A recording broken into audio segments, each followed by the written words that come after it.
Talk Show. Recorded live.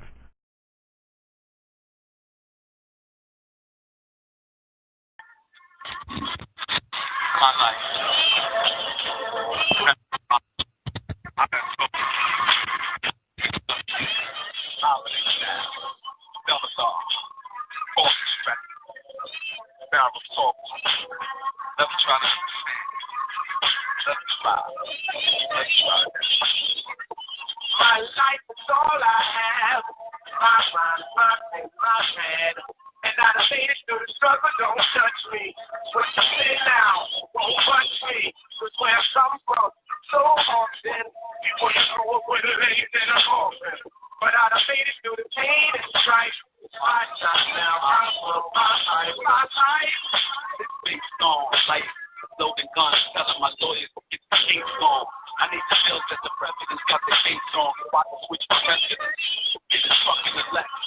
Check, I no longer have to wait for him. I made a couple ends, lost a couple friends. I light a cause never will a struggle end. So you can judge me, but you ain't got it, you ain't in the road. So you really can't touch it. You ought to love it. For the fact that it's my world and my life, but still I'm a bucket. They say you bugging it, shit, I'm a sucker. You talking move and kick it with another. I got a bigger bed and I need it covered. And I ain't got friends. I got enemies, so if they with me, then at least they my brother. My life is all I have. My mind, my head, my head. And I done made it through the struggle, don't touch me.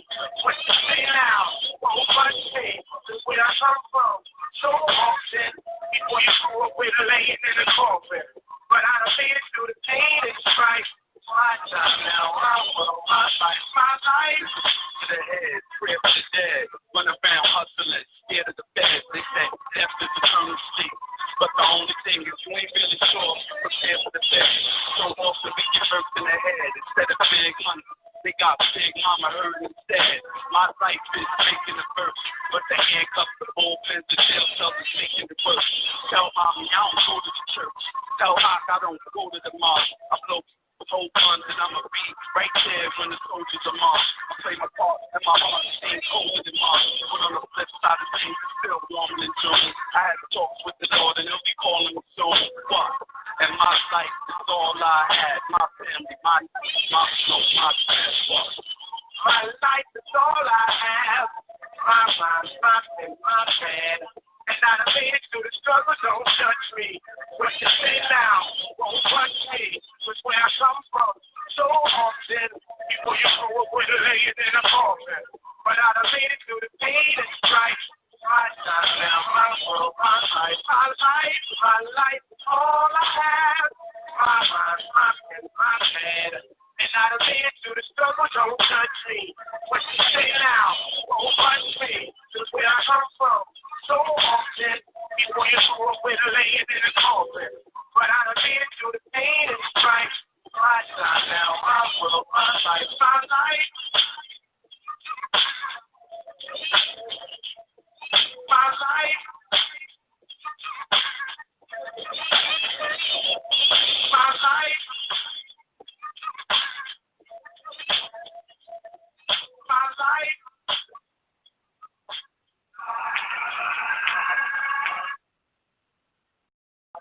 Brother asked last night what they do it. I think I'm telling him this.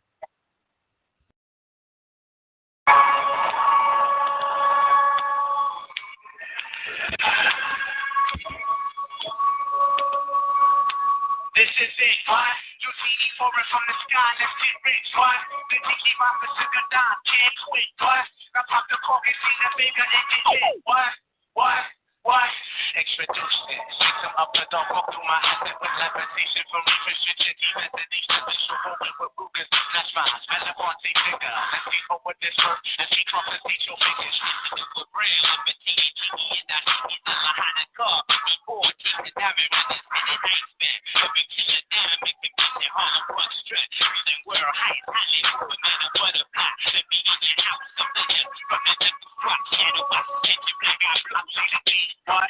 This is just a bouncy garbage, me to keep up. Fulfilling pleasures in my castle, looking smoke out. The Las Vegas substitutes, but the Dutch is gone. The load of stock, give me shots, it's the season. day and two players, but swerving no corners behind us to moolah. Living with Charlie's and he's on this one side beside it. They get you caught up in the octa or dead for moving. It's just like that as we proceed. Especially when it's in your life, you just got your capital. West to the coast, the ego, why the TV, is out for a hands of the mountain blue. House of the paradise. This is what? You see the orange from the sky, let's get it. What? This is the promise, the good time, can't quit. What? Now I'm the focus, be the bigger and the shit. What? This is it. What? What? You see the orange from the sky, let's get rich. What? This is the promise, the good time, can't quit. What? Now I'm the focus, be the bigger and the shit. What? What? What? All the sparrows from the seas, I'm like season up in Mississippi. Singing nice, singing flying down the walls. That's the Spanish fire with the lady Scarface. Riding clubs, bitch, yeah. Club, kidnap me, yeah. From the Atlantic City. Twisting this leader on your motor. If I see you in London, I got no shit to bring it. Sing it. Never with my function. Stone it. Robbing. We action merchandise and gunning. Nothing. Leave it. Got it. Okay, next man. Yeah, this sunny, but he be sipping on Miranda. They keep you rich, so we sipping on Miranda. We fuck the trash, see, creep in the damn line. The spooky hijack, tax on the sugar shit. Then we try to be sipping on Miranda. We start the Harlem break up with a nigga to be daddy. Slipping the crimson blade, hot the air is serenade. And then it. Brother asked last night what they should do it. I think I was probably at a business game house today. Number of us.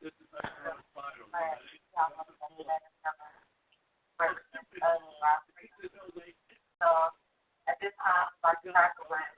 I'm going to ask you all the names. Mr. Black Tower sits in the air.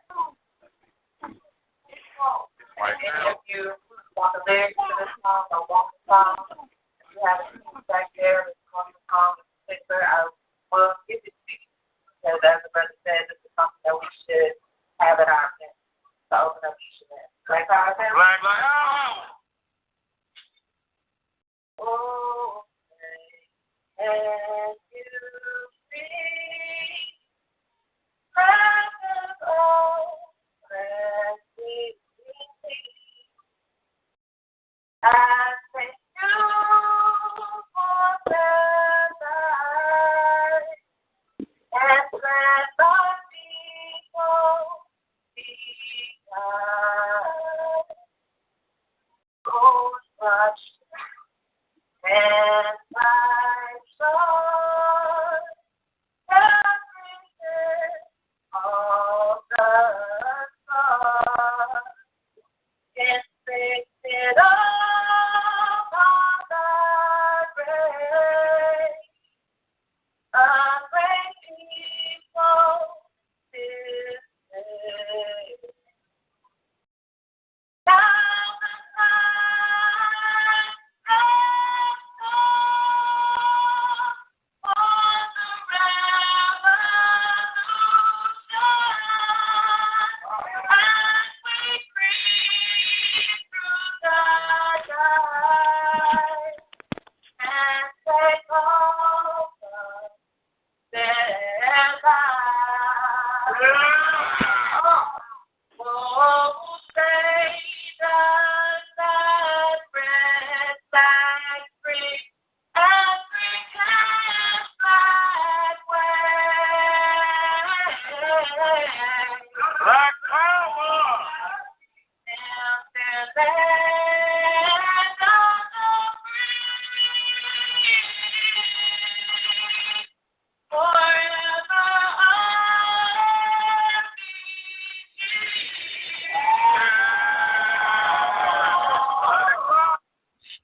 All right, Black Power, BB48, my whole chat, Woken the Feet on the Ground Radio.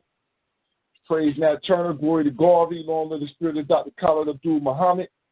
Praise Harriet Tubman, glory to Ida B. Wells, long live the spirit of Sister Fannie Lou Hamer.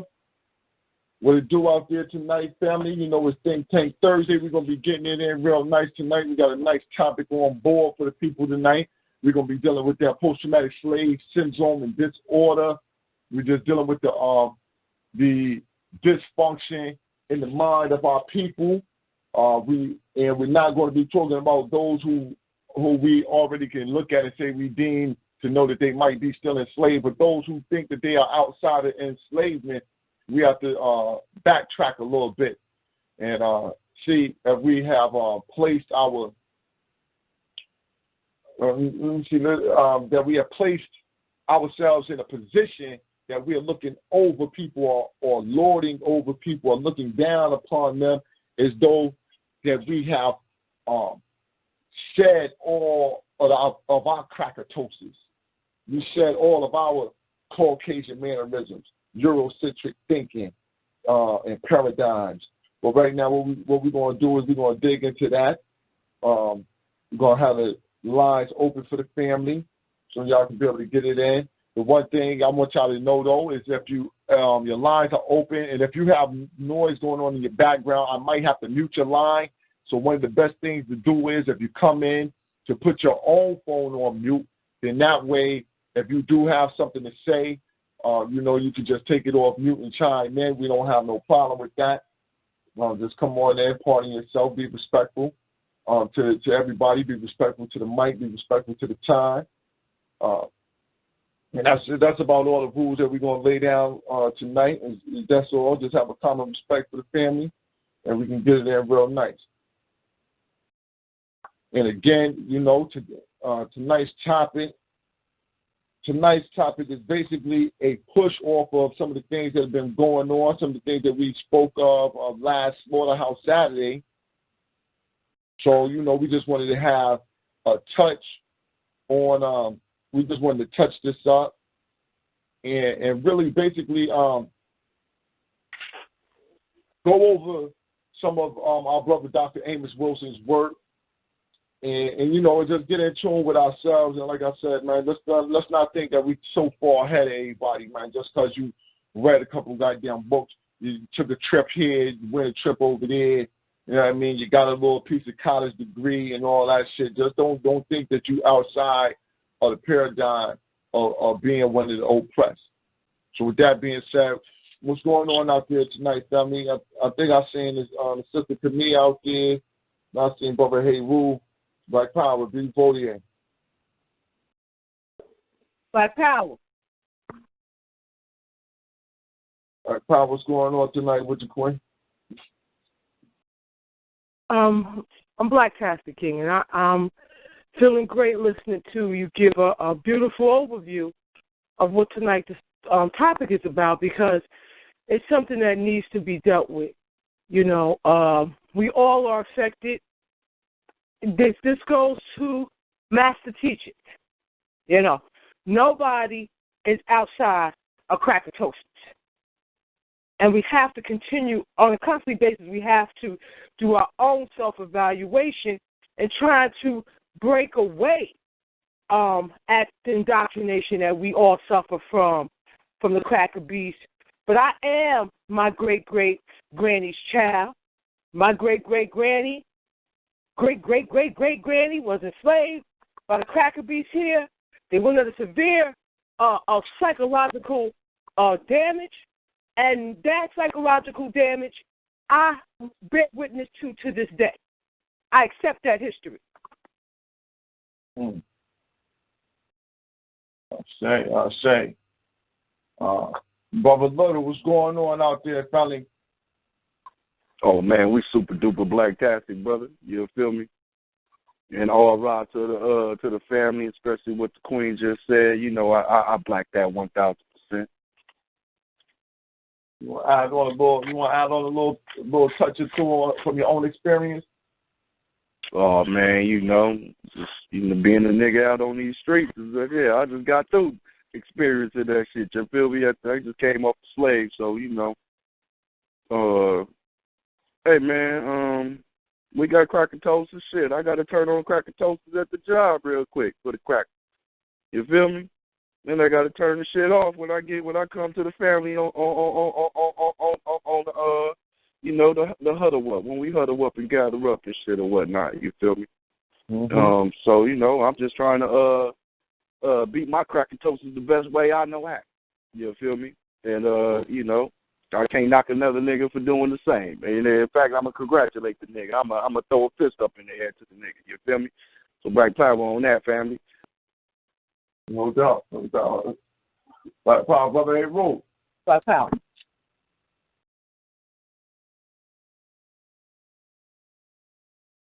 Brother Ron, hey, Rule, you out there?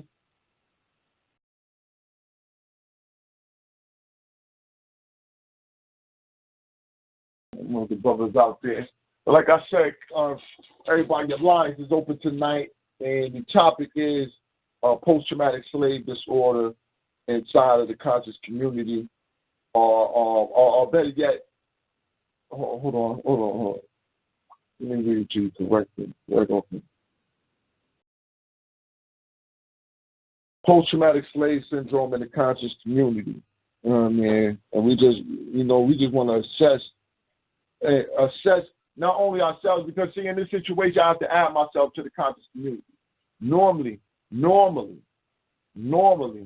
I would shun that idea, or I definitely shy away from being called conscious. I don't really look at myself like a conscious person. You know, I just look at myself as an African who active in the community, who just love his people and want to do, you know, I'm just doing as best as I can to try to free not only myself, my family, but the nation. You know what I mean? And I'm doing that by building self first, working on family second, working on the nation third, in a proper order. You know, even though they all are together. You know what I mean? Because when you're working on one, you're definitely working on the other. But the strongest foundation is the work that we must do in self. And a lot of times when we're dealing with this conscious thing, once we get a certain level of understanding of history, understanding of our place within inside of this cracker matrix that we're dealing in, we can see a break or a differentiation in our thought pattern and in our, you know, a lot of times, always in our thought pattern, sometimes in our speech, sometimes in our mannerism, where we go, the way we act, things that we do.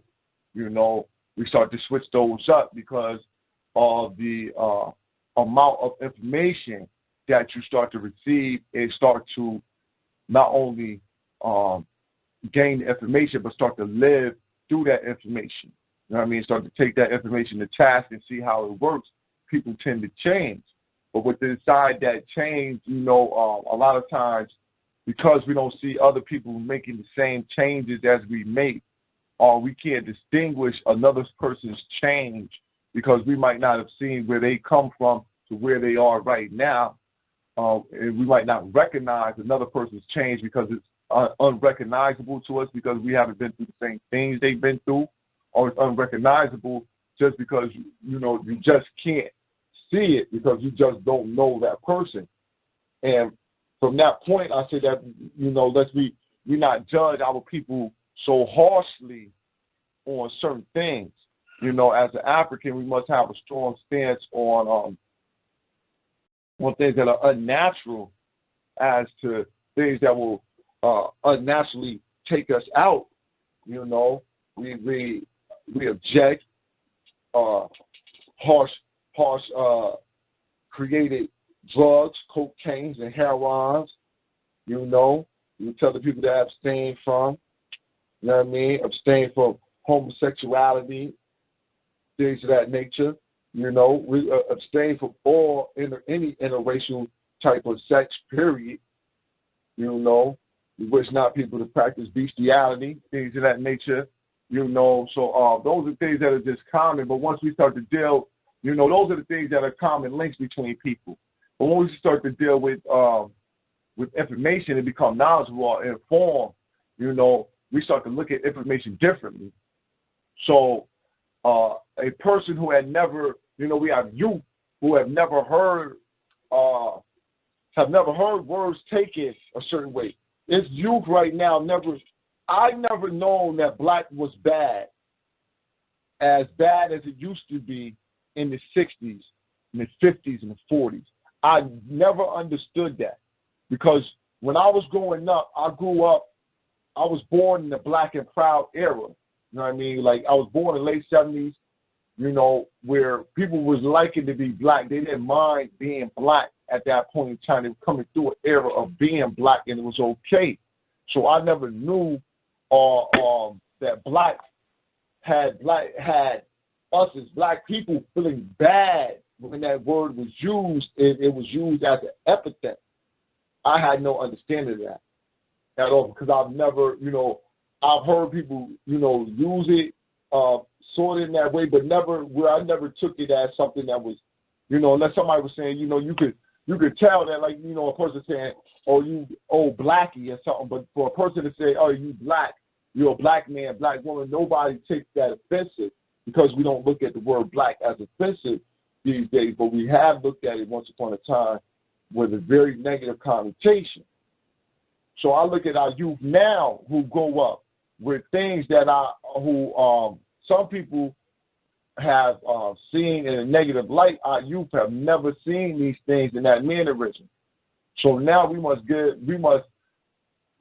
bring our understanding to them because they're, the youth are younger.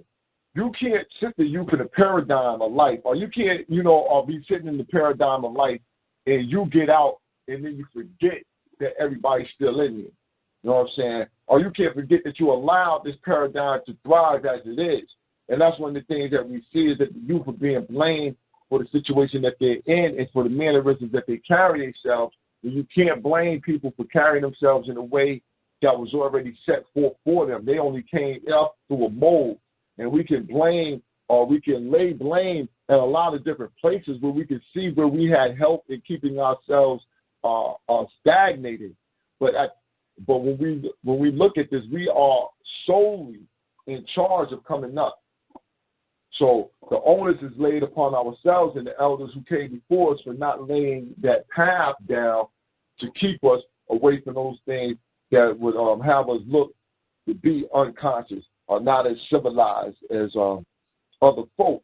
But one of the things that I've realized, though, is that once you start to think of yourself as not as I'm more civilized, that right there is a sign of slavery.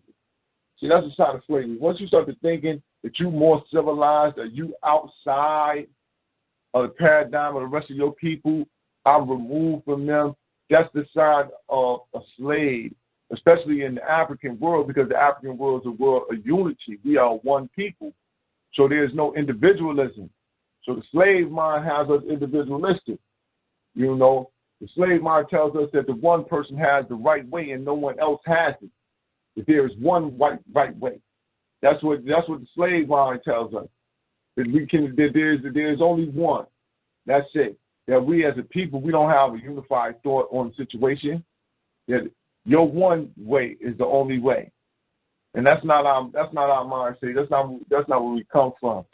You know what I mean? And I'll say this right now. I don't think that we should, if we ever had a mindset like that, I don't think that we should go back to it. We're a new African living in a new paradigm. It's a new world. And so that's one of the things I want to get into our mindset, that we're a new African. We're living in a new world. We must create our new paradigm, our own selves. We can never get back to where we came from. We can only look at it and strive to stand on the shoulders of the advancements that they made, but we can never go back. We must move forward. So, with that being said, a beautiful ODA, and Sister Camille, what you want to add on? And Sister Camille, I was looking for the passage you asked me for in Amos Wilson's book, and I'm kind of lost right now. I have my book, and I'm gonna have to snatch it real fast, but I have it out. But I could not recollect the exact term that you used. You said a term to me that I could not remember. Was it conscious? Yeah, we were being what you said that we were being not invaded, but what? Oh, yeah. Dr. Amos Wilson deals with how we are all possessed by the cracker beast spirit as a result of our horrific Mayafa being raised by the cracker beast. And I just want to say black power to your words, brother. You broke it down beautifully.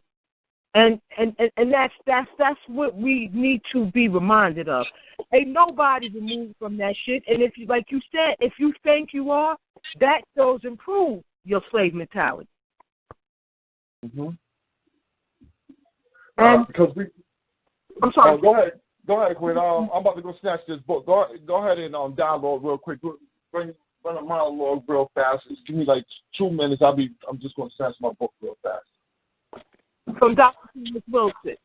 Since people want to use elder, and I think also it's very wrong for us as people that are trying to reawaken our African mind or rediscover it, to take the works of master teachers who loved us, flaws and all, and to take pieces of it to, again, pretend as though you're removed from the very work that you're sharing with our people, and to distort the whole view of any of our ancestors' work to push my own point of view.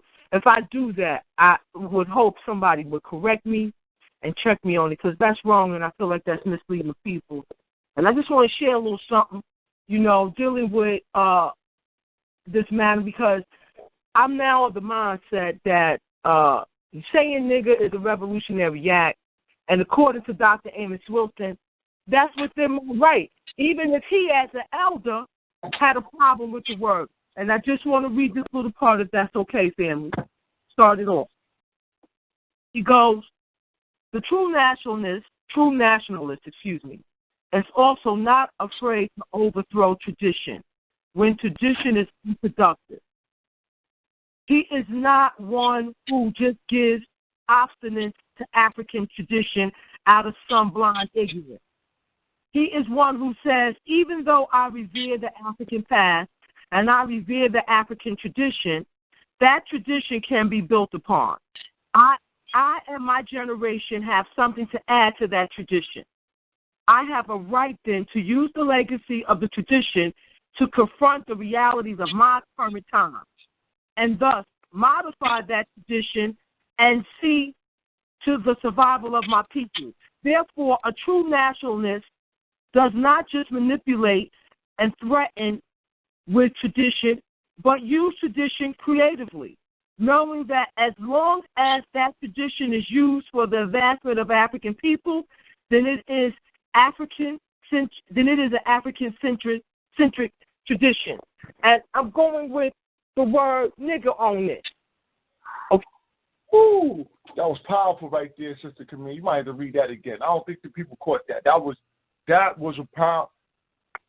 What page is that? Can you cite that again for me? Yes, Black King. This is out of African-centered consciousness versus the New World Order, Garveyism in the Age of Globalism. And the page in question is on page 79. It's the last paragraph that I was reading from. Oh. Starts again, national. Now, please, because I want the people to hear that again. I want, and for the record, can you just read? Because that's a very, that's an eye-opening and a conscious frame, a conscious awakening statement right there, waking your mind up. Can you read that one more time, please? I say, King. The true nationalist is also not afraid to overthrow tradition when tradition is unproductive. He is not one who just gives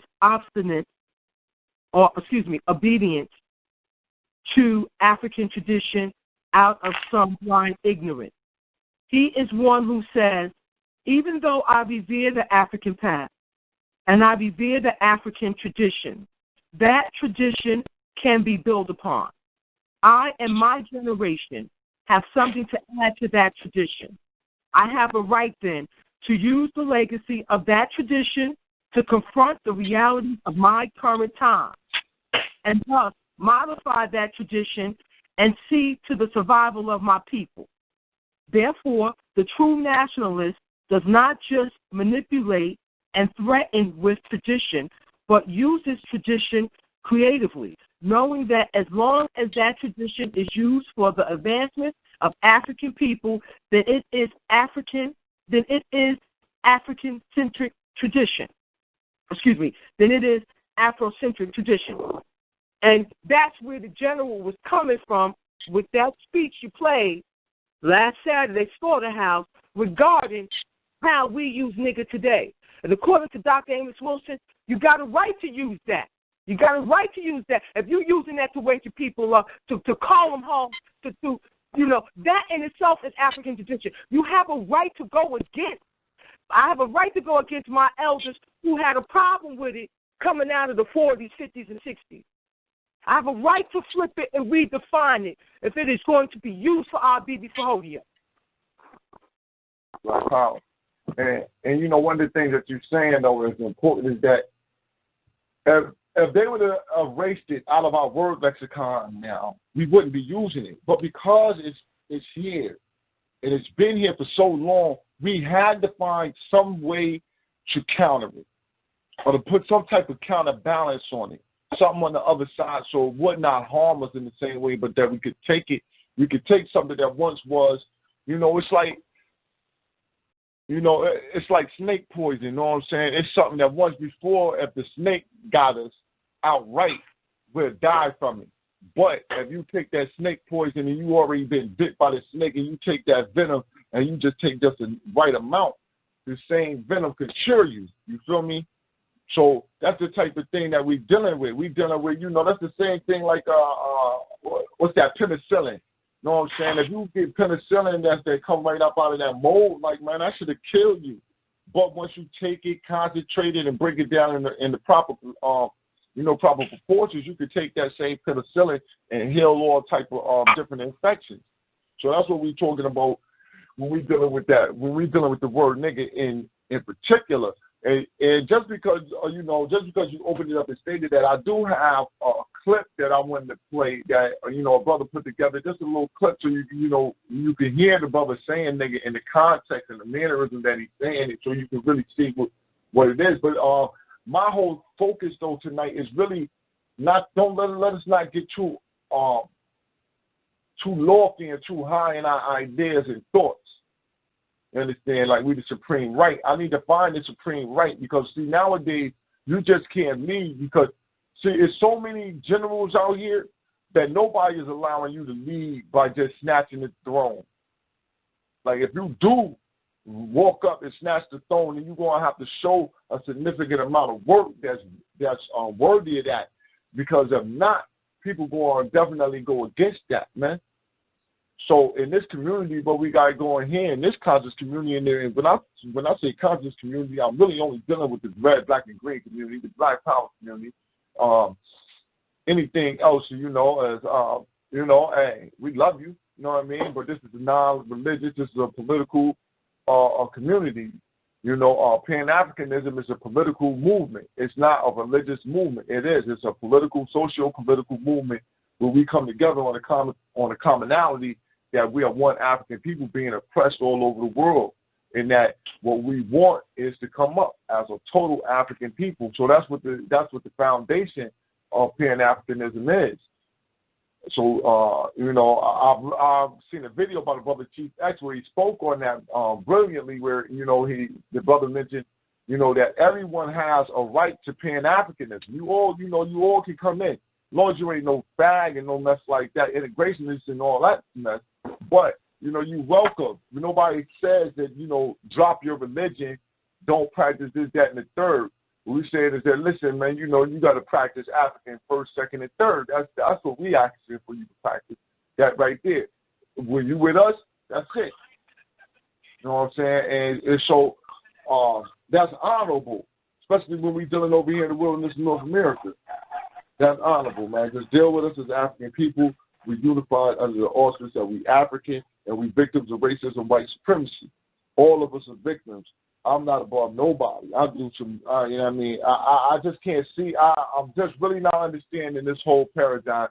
And I'm glad that you read that piece by Brother Amos Wilson, just stating how it is our duty to take our culture, rearrange it and change it in the best mannerism for us to rise. With that being said, the line is open if anybody want to add on. Black Power, add on. Yeah, it's all about getting that W, family. You know what I mean? You do anything, any means necessary for your people to win. You feel me? Black power on that. I see. Sure. And that's the main thing, man. Nobody's above nobody else, man. That's just it. Nobody's above. Yo, we got. That's not gonna work, man. Only way you got to be a duly elected nowadays, man. You used to be duly elected, man. You can't just, you got to, you have to prove that you were telling the people that. You got to prove that you could tell the people that, look, this is what's morally right or wrong, man. And we don't have no standard like that. Like, that God shit is dead. That religious shit is dead. I'm telling y'all right now, that religious shit is dead. You can't come to me with no motherfucking morals. I don't even want to hear that shit, man. I know what's right and what's fucking wrong. It is wrong to rape motherfucking women, rape babies and shit like that, and homosexual. I know what the fuck is wrong, but you're not going to tell me where my morals at on what type of words I use out my mouth. Brother, this brother drink beer. He's drinking beers. He's drunk a goddamn some yak. What the fuck am I supposed to say if he's drinking yak inside his goddamn house, chilling with a goddamn cigar or whatever the fuck? How am I supposed to be like, yo, brother, you what you doing is wrong, is hurting the nation? How? How you hurting the nation? You in your house sipping on yak? You know what I mean? Like, listen. How can I tell you that you hurt the nation, brother? You sip yak and you smoke cigars. So what you doing that, that right there is the reason why we can't come up. No. I ain't the reason why we can't come up because we drink yak. That ain't the reason why. It's because we ain't confident enough to motherfucking make the yak our goddamn self. That's why the fuck we ain't coming up.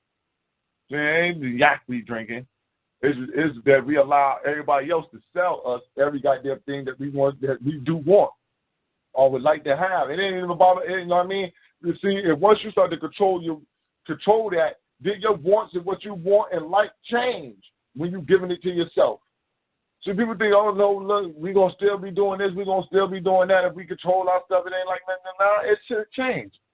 When you realize that you providing the goods for yourself, you provide good goods. You ain't going to provide no fucked up shit to yourself. You're going to be providing the best of what you're doing. So even if you are manufacturing wine and liquor and stuff like that, it'd be of the top quality. That's what you'll be doing. You'll have your beer be of the top quality. Not this motherfucking, not no, not goddamn Old East malt liquor. There won't be no slits. You know what I'm saying? You won't be drinking slits and shit like that. So that's real. So,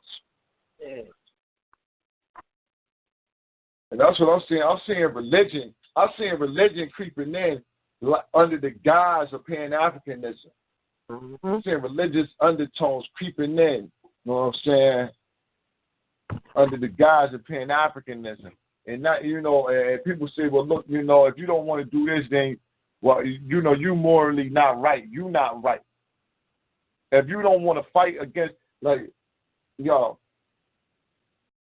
you don't, you can't tell nobody if you don't want to fight against this fight right here, then, now, listen, see, this, all right, this is what I'm saying. This is where shit fucked up. I can't tell you, if you're not fighting the same fight that I'm fighting, then you ain't Black Power. I can't tell you no shit like that. You know what I'm saying? If you agree, you know what I'm saying? Like, it comes to a point where it's like, yo, all right, I agree with your fight, but that's just not my fight. I'm fighting this shit over here. If you want to fight that, fight that. I'm not pro that, so I'm not helping that shit out at all. You know what I'm saying? But I'm not going to, that's not my angle of fight. How can I be labeled as I'm anti-African because I don't want to fight every fight you fight, man? Sure. Right. Last night we had the study group, And one of the things that hit me in the head was how it was brought out by Brother Little during this process, how the ancestors had words that have positive and negative connotation, like the word snake, for example. Mm-hmm. And it had me thinking about, again, words I'm being told, I'm being given kind of an ultimatum on. And I'm thinking, how's this myopic? Because even with my ancient ancestors, they had a word that had power, represented woman, deity, Ra, all this, and at the same time had negative connotation, representing a path, which is negative energy. So why can't there be myopic with the word nigga? Or any word, you know what I'm saying? Why can't we have that? And again, we're going by what the cracker beast say. Oh, the cracker beast energy that's been placed on it. And saying that I got to accept their definition of it.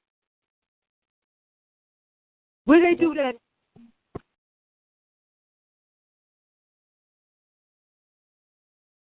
Where they do that at, right?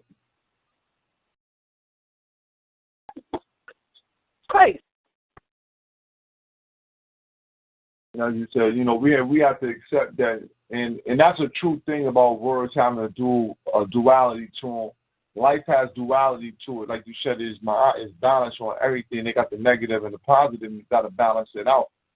As I said, we can look at the word black alone. Everything written for black, when you go look in a dictionary, is basically negative. But when we speak that to each other, it's nothing but positive. I've never used black in a negative mannerism, like spoke to somebody, said something to them about black, and said it with disdain or a type of disrespect. Because I've never looked at that term in that mannerism. And so that's the same, and as you say that's how, like I said, they got youth who they look at the word nigga in the same light. They've never seen it in a negative connotation. I'm not gonna say they never seen it with a negative connotation. They've always seen it with the duality. They've always seen the duality. And I know that because, like I said, I spoke to some youth the other day. I took a little video of them and just listened to how they spoke about the word, and they even intimated the fact that it's about how a person delivers it to me. It depends on how you say it. It was like, one of the brothers saying, he said, yo, if I don't really know you like that, you just walk up on me like, yo, nigga. He was like, yo, I'm going to take that disrespectful, and I'm going to check you about that. He said, but if I know you, I'm, you know what I mean? And you come up to me and you say, what's up, my nigga, boom, boom, boom. He was like, I'm going to take that in a whole nother way because that's a term for that's my man. I got love for you. So I'm like, all right, I'm just listening, but everything, it's like, it's not that, and they don't have the intricate details of the history. So it's not like they're trying to make an argument for the, it's not like they're trying to formulate some type of a special argument for the use of the word. I know they weren't even thinking about, whether or not it was positive or negative. They were just utilizing it as how it is, common amongst them. Because as I'm walking up on them, they talking to the little ones out there. They're like, yo, listen, you can't put this little nigga on that one because he's on this team, and and they just talking to the youth, using the word also. But they out there doing the proper thing. Like I said, they was out there, nice day. Had like 10, 15 youth out there playing football with them and just talking to them, dealing with unity. Because when you play football with people, that's one thing that does happen. You have to learn how to work together and things like that, and they build camaraderie. So what was I supposed to say to them that because they were doing that, they're listening, there were some lowlifes? Am I supposed to look at them as though that they were more degenerates over there with them children? You know, even though I'm not there, even though I wasn't out there with the children, even though I did have some that I was dealing with, but I'm saying with those children right there, I wasn't out there with them. You know what I mean? If those brothers right there weren't with those children right there, I mean, who knows what those youth would have been up to at that point in time. So you know how, we got to really check ourselves when we start to look into the world, especially when we're dealing with a world as diverse as what it is. We're not about to get no, you're going to get 100% Africans inside America to run along with this. Nah, man, that's not what you're going to do. Find you a nice little clique that's going to deal with what you're going to deal with, then find how to unify with other people who don't go right along with what you go along with. Find a way y'all common denominator. And if you can't find a commonality that you oppress, like everybody else oppressed, and that the name that is given to those who are oppressed is nigger, victim of racism, white supremacy. That's nigger. I'm saying the N-I-G-G-E-R. That's what it is. It is what it is. You're not going to be able to change that 300 years in. You don't get them to forget. We don't get nobody to forget. And that's one of the things that we can't do. We'll forget. We'll wipe our own memory clean if we forget why we here, how we got here. And that word always gives light to us on why we got here, how we got here, how we got on. And how that low-life savage fucking cracker beef used that word, put his negative shit on it to make us feel less than human. Okay? We can't give nobody that power over us like that. And so I'm telling you, this thing has changed my whole position on the word completely, because I was of the mindset that, I wouldn't say that I would try not to because of where it came from. But I'm wrong on that. I feel today, as of this day, I am wrong on that. In fact, the usage of it is important. It is a part of my history, and I have a right to take that back. If that word is so powerful to some people, if they think that it fuck with your psyche, then it's our duty to redefine that goddamn shit and make it a word of love for us in terms of self-identification. If that's what you're telling me. Mm-hmm. Because if not, anytime somebody use it, they'll be able to destroy us with it. You saying that, I'm listening to some brothers, and I'm listening to a brother earlier today, and he was speaking on those terms on, it's not about being forgetful or forgiving somebody for what they've done, but it's about readjusting your perspective on this shit in order for you to be able to attack them. You know what I mean? That's what this is about. It's about the readjustment of what we're going through. We have to readjust our mind state, and then so that we can be able to properly attack those that we're dealing with. And if at any point in time they can just yell out niggas, and you just all flustered out, then we definitely not in the right. We still ain't in the right place yet. You know what I'm saying? To be dealing with these beasts on no one-on-one basis, we're not in the right place. If they can just yell out, nigga, and you become emotionally distraught. See, now I'm not saying that they can yell it out and you don't bust their whole face wide open. I ain't saying that. I'm not saying you're going to be at a point where I just ain't worried about nothing right now. Can't say nothing that's going to hurt me. I ain't telling you to be doing no shit like that. But I'm saying that you have to learn to be emotionally in control of yourself.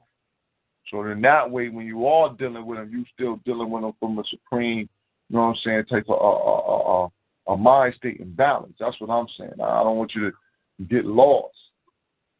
But I want to read this quote from our brother Amos Wilson right now. It's just a small little quote, and the quote states, "Change your mind, your consciousness, and you change your circumstances." And that's what we're dealing with tonight. We need to change our own mind, man. We can't and stop overlording, man. What's going on? Y'all want to be the overlords out here. We ain't calling y'all asses out tonight. We ain't calling y'all asses out, overlords. We just letting the people know that ain't nobody higher than nobody else. We see it out there. We just letting people know that we don't agree with it over here on Feet on the Ground. We unagreeable with there being some type of hierarchy. Because if we really had shit in under control like that, goddamn it, we'd be free. So until we get free, we all have a right as victims and as oppressed people, as prisoners of war, we have a right to fight for our people wholly in the best way that we know how and not be ridiculed or looked down upon because of the mannerism that you fight. You know what I'm saying? As long as you're putting up a fight. As long as you're not, you know what I mean? Like I said, the only way a person can say something wrong about how you're trying to get up out of it is if you're a blatant integrationist, you're a homosexual, you know what I'm saying? Shit like that. Then that shit don't, that's just, those things are just, they're unacceptable in any culture. You know what I'm saying? Any civilized culture, that's unacceptable. So, go ahead. Don't forget the religious nut there, too. Yeah. We don't want no religious nuts either. You know what I'm saying?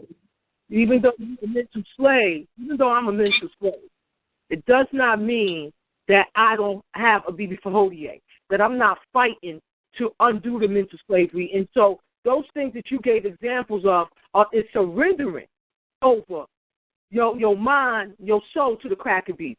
If you're a homosexual, if you're an integrationalist, that's a sign of defeat.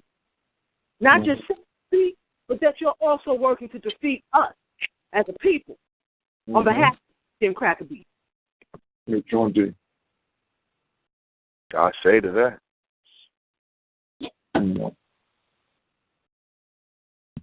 Bibi Fahodie family. Bibi Fahodie, what's going on, brother? Hey, Ro.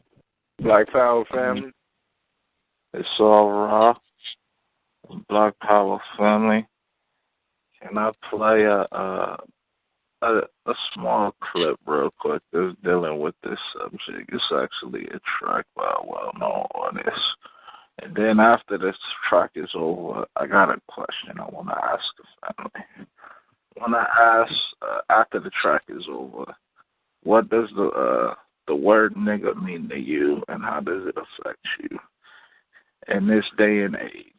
Because we got to look at the way things are being defined to us. So if you accept, you know what I'm saying, the white supremacist way of definement of things, which is going to go as follows. Whatever I put out as the image of a nigga is, as long as that's the way that you choose to show yourself or the way you choose to live, as long as I can modify the image of the nigga and you'll bite and you'll accept it, that's what you'll be. But if you awaken and you know truth, and to me, when I hear the word nigga, I hear niggas, depending on how it's used. Or I hear my naga. You know what I'm saying? Now, if you'll accept those terms, built on greatness or king, or one that holds, a high rule ranking of authority, going off, the appreciation of your brother or your family, however you want to use it, then the word nigga shouldn't bother you or how it's used. Or because that you are in a point of position of authority to try to cast rule over the people and say, well, if you use the word nigga, then you're not this. And as long as you try to redefine the word nigga by not using it and saying, you know what I'm saying, this word is like cursed or forbidden, and this is the only way we're going to break this curse that we have on ourselves as black people is to stop using the cursive word. And, that's that whole spooky shit all over again. And ain't nobody going to eat that shit. Black Power.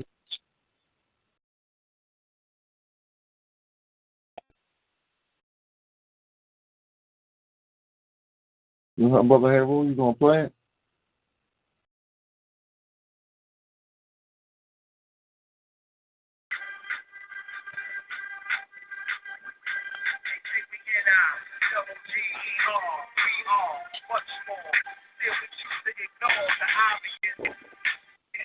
don't acknowledge us. We were scholars from before colleges. They say we get out. Double G, E-R, E-R, much more.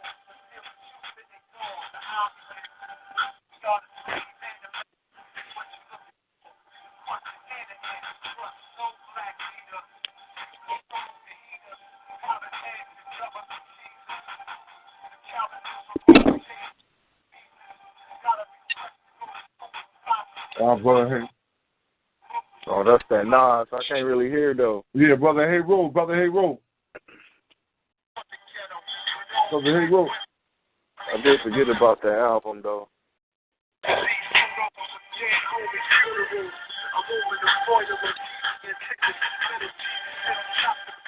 Brother, hey, roll, it's choppy.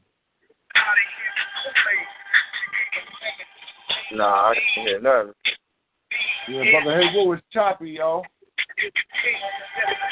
He can't even hear me. I'm at the his mic. He can't hear me right now. The song is still is really, really choppy right now.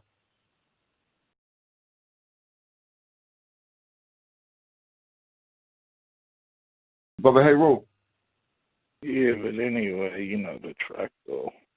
Yeah, it's kind of choppy. Anyway. What track is that, man? I can hear it. What track is that? Let me see if I can snatch it. It's that Nas, man. And that song is N-I-G-G-O. Well, I ain't never even heard that album. I think he came out with that album. I never even listened to it.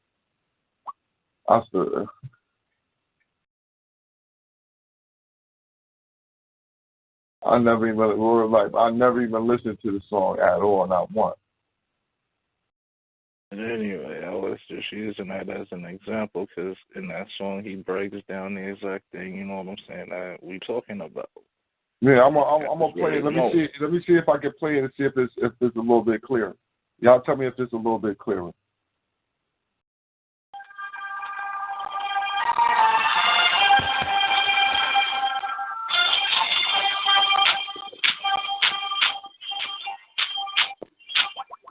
Yeah. Turn it down just a tad. Don't acknowledge us. We were scholars from before colleges. We say we N-I-double-G-E-R, E-R, much more. But still we choose to ignore the obvious. We are the slave and the master. What you looking for? Question and an answer. Trust no black leaders. Souls to heat us. Powdered eggs and government cheeses. The challenges for Martin, J.F.K. and Jesus. Gotta be pressed to go to school and fly sneakers. Without dated books, we are the forgotten. Summer's cooling off by the fire hydrant. Yeah, I'm from the ghetto. Old black women talk about the sugar level. It's not unusual to see photos of dead homies' funerals. Aluminum foil with TV antennas. Little TV sit on top of big TV eating TV dinners. Girls out of here with Kool-Aid. They gave us lemons, made lemonade. But those niggas paid ancestry of slaves. Descendants of kings, descendants of every yacht.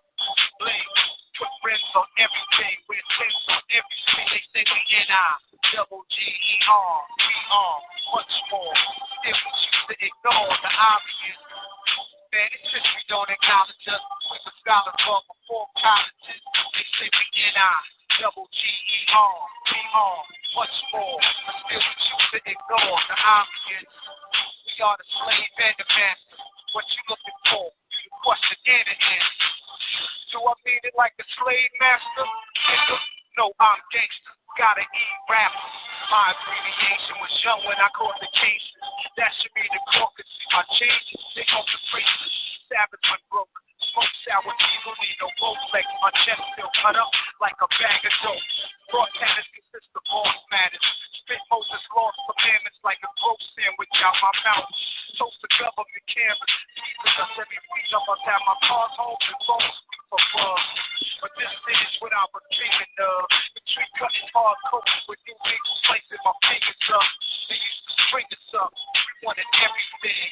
But the one bringing us cake be the snakes like the New Jack City Reddit scene. No time for mistakes. Trying to get it better. And they say we N-I. F.O.G. We are much more. If we choose to ignore the obvious, man, it's just we don't acknowledge us. We were scholars long before colleges. They say we N.I.G.E.R. We are much more. But still we choose to ignore the obvious.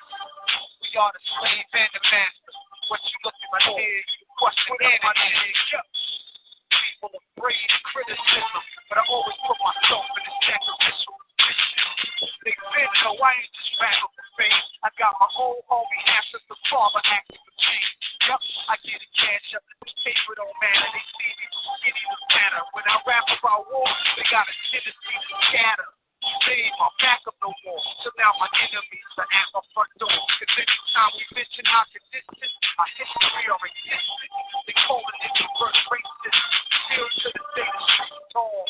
My brother Chung, I always have a seat tall. Not behind me, beside me, you always know where to find me. They say the close ones will hurt you.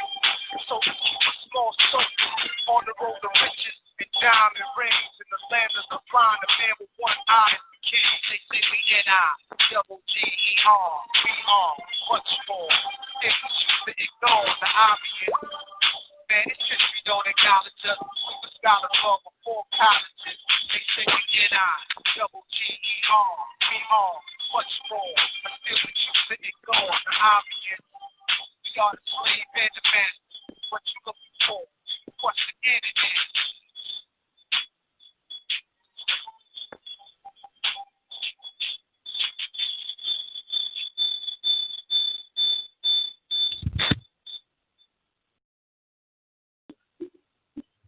Nas, N.I.G.G.E.R. You the slave and the masters, huh? Yeah, I think I like that. Shay. It almost had me thinking about one of my favorite Nas joints and duets, which was on that level. That's how I took it as a shorty back in the day. If I ruled the world, yo. Orange brought water to my eyes. That shit helped fuel this desire. Help awaken that desire in me, man. What the fuck? And not take it, just for the record.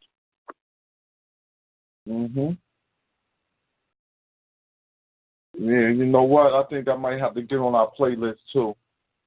I might have to hit the playlist. We might have to put that on before the show a couple of times. That Nas and Lauryn Hill. That is definitely I like that. I definitely like it. Yeah. Black Power, brother Rule. Word. Black Power. Yeah, he brought that in. Well, Brother Hebrew, on the question, Brother Hebrew asked, how do we feel about the word nigga right now? I see everybody on the lines open out there. New York, your lines is open. Connecticut, your lines is open. Everybody's lines is open. I think that one New York line I had to mute because they had a little bit of noise in the background. But I'll get back to you and open your mind right on up. But y'all can chime on in on that word, or unless you just too big, you're too big for us.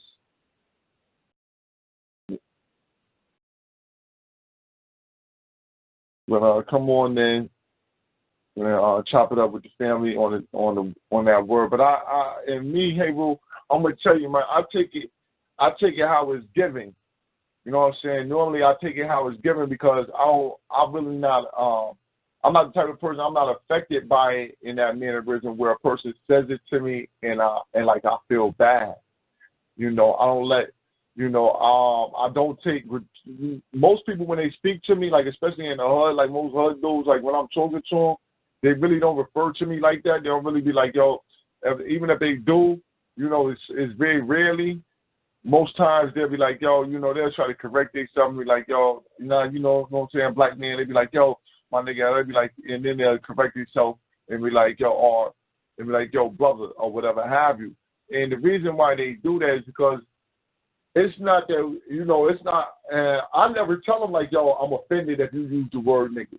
Because I'll use the word while they excusing themselves from using it towards me, but it's about our speech when we're dealing with each other. We want to be able to be on common ground. So they speak to me on the common ground that they know that I'm not. They know that I'm more looking at you like we brothers, like on some brother shit. So I don't mind us being niggas together, but I know that we brothers. So they talk to me like that. And I know that they don't mind being niggas like that. They like, yo, we some real niggas. So I rock with them on where they at. You know what I mean? So, you know, that's how I look at it, man. I'm not hurt by either way because I grew up in this era with it. I punched some white boys in their faces for saying it. You know what I'm saying? So, you know, you know, I don't allow white people to get away with it. I don't play that type of thing. We're not cool enough to do that. We're not cool like that. They understand that. They only play it with people they're allowed to play it with.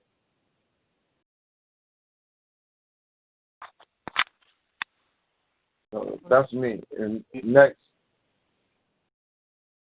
Oh, pardon me, indeed. Can I get in there right quick? All right, who's that? All right, this is Tahir RBG. I'm out of Florida. Oh, well, Black Power. What's going on, brother Tahir? Everything well, man. Black Power. Black Power. All is well, Queen. You good? I'm Black-tastic King. Black Power. Indeed. I just wanted to add on to that build, man. One thing that, you know, just looking at being from I grew up in the 90s, the late 80s and the 90s.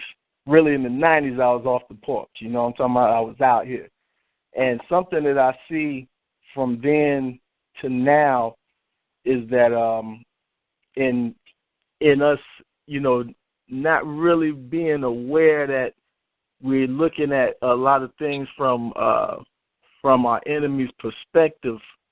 We're taking on their mind frame, and their mind frame is to not feel. They don't feel. Africans, we feel. So everything is about how, you know, I mean, not that we caught in our feelings, but that's what that skin is about, feeling. You know what I'm saying? So if somebody coming, you know, down the street, oh man, I got a funny vibe. Crackers don't say they got a funny vibe. We say that.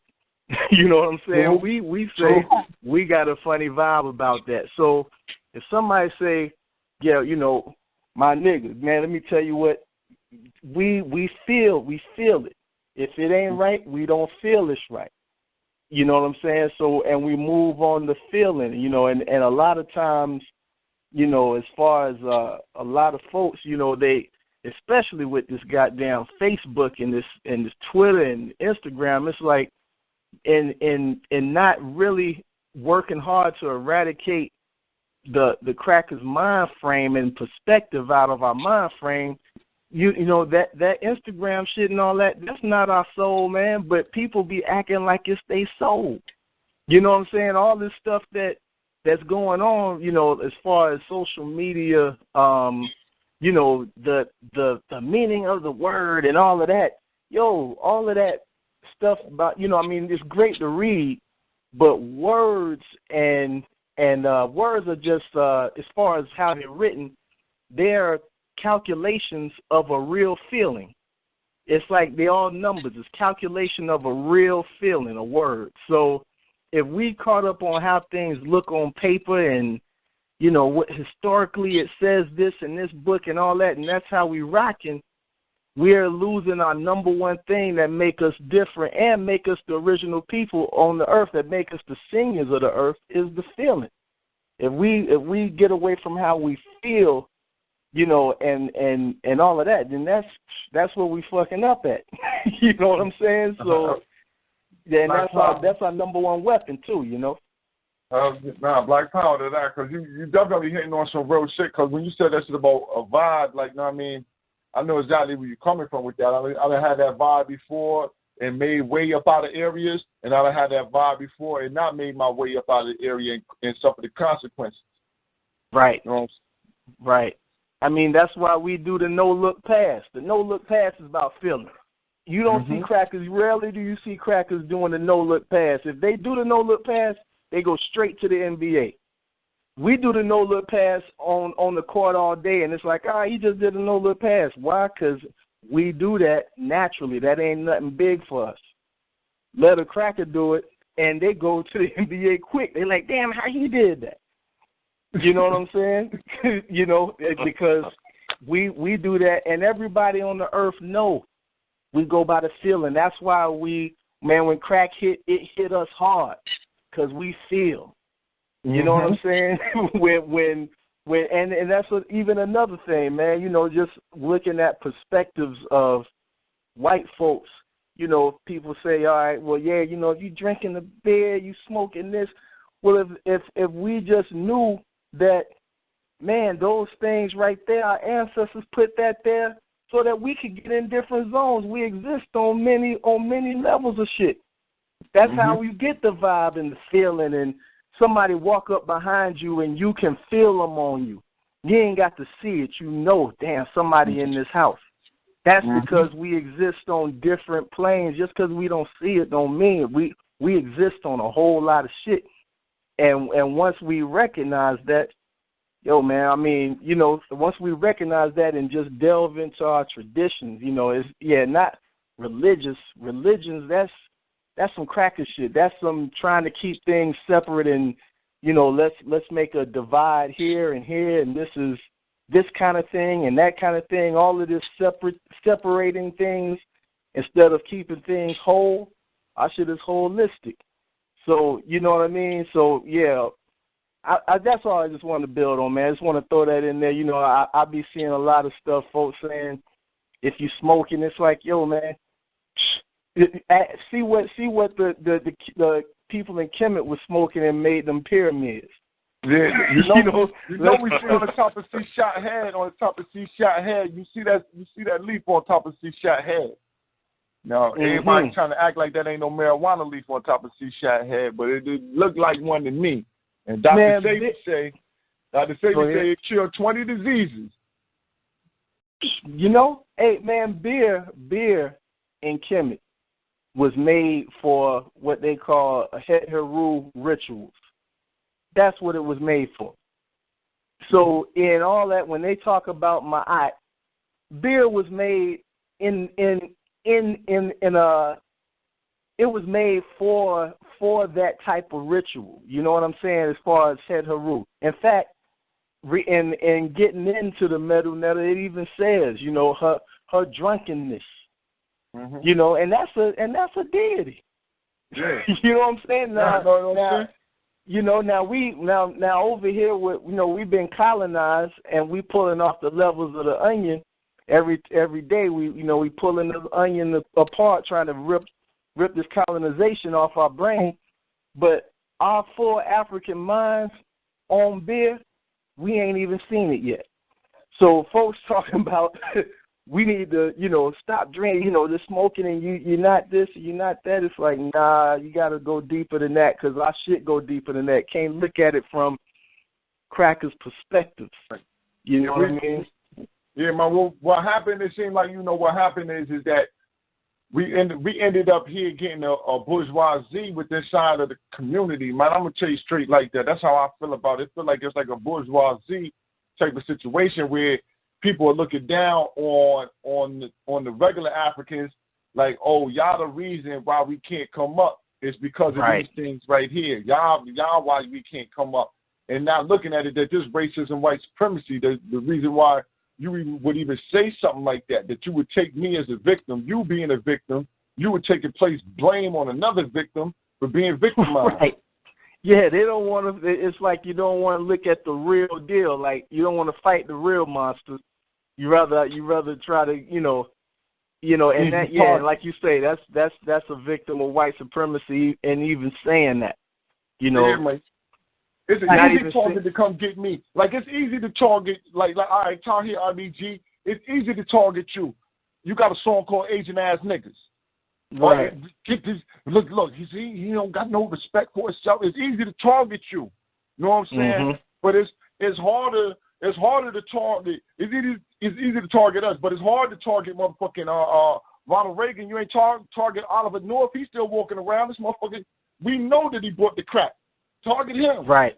Why motherfuckers don't want to target? Listen, man, like, my thing is like, it's real targets to be targeting. You know what I mean? And if you want to target somebody from the African community, we have viable targets. And I'm not talking about Al Sharpton or Jesse Lee. I'm talking about like if we got people who walking around. We got a pedophile named Robert Kelly still walking around our community, still putting out music, pushing us towards our community, and having concerts, still inculcating our people with nothing but some demonic ass type of fucking music, because it is nothing to tell me that it can't be. It has to be demonic for this devil to keep putting them, or for the white man to keep letting them put this shit out, because he's just straight pedophile, man.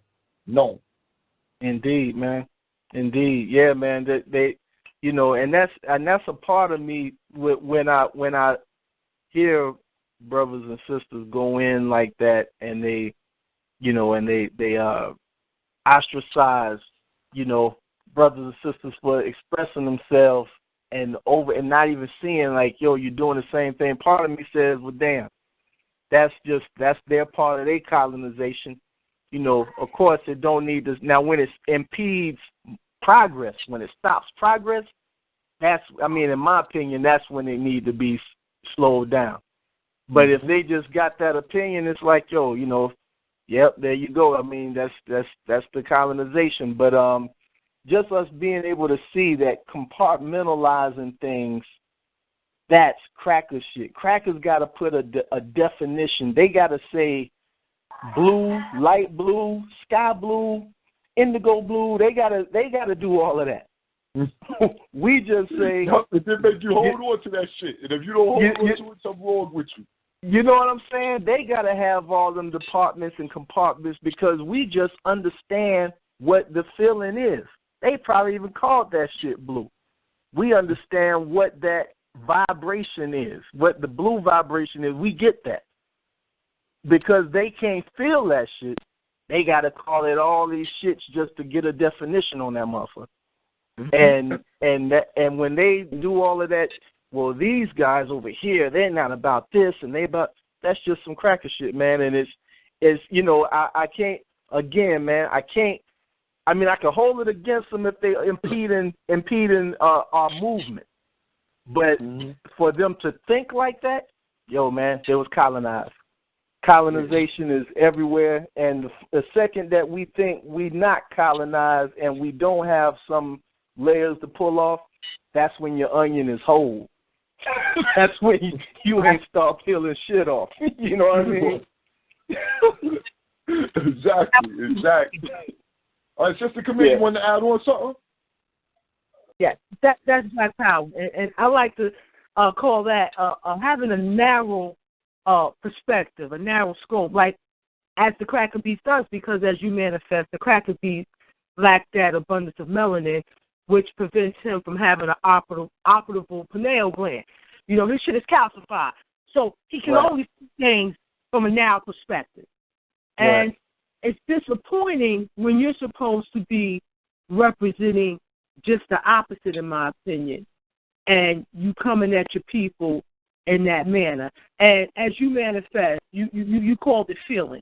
You can also add on to that feeling is that spirit or that energy, that melanin that connects us to rock. You know what I'm saying? And so, indeed, why can't we put our own feeling if we're using slave language, as Dr. Amos Wilson manifests, which we're going to share with the family, for those who may not know of that aspect of his work.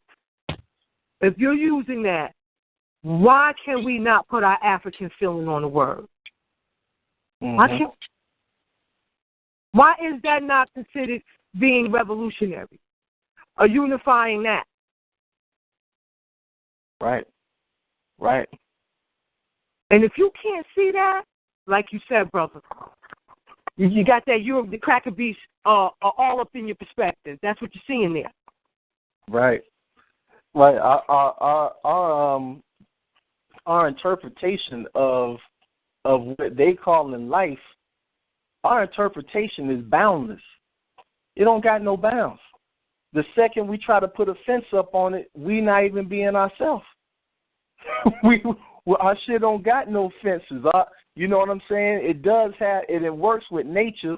So, you know, homosexual shit, that's not creating. So that ain't even in our paradigm. You know what I'm saying? Certain stuff ain't in our paradigm.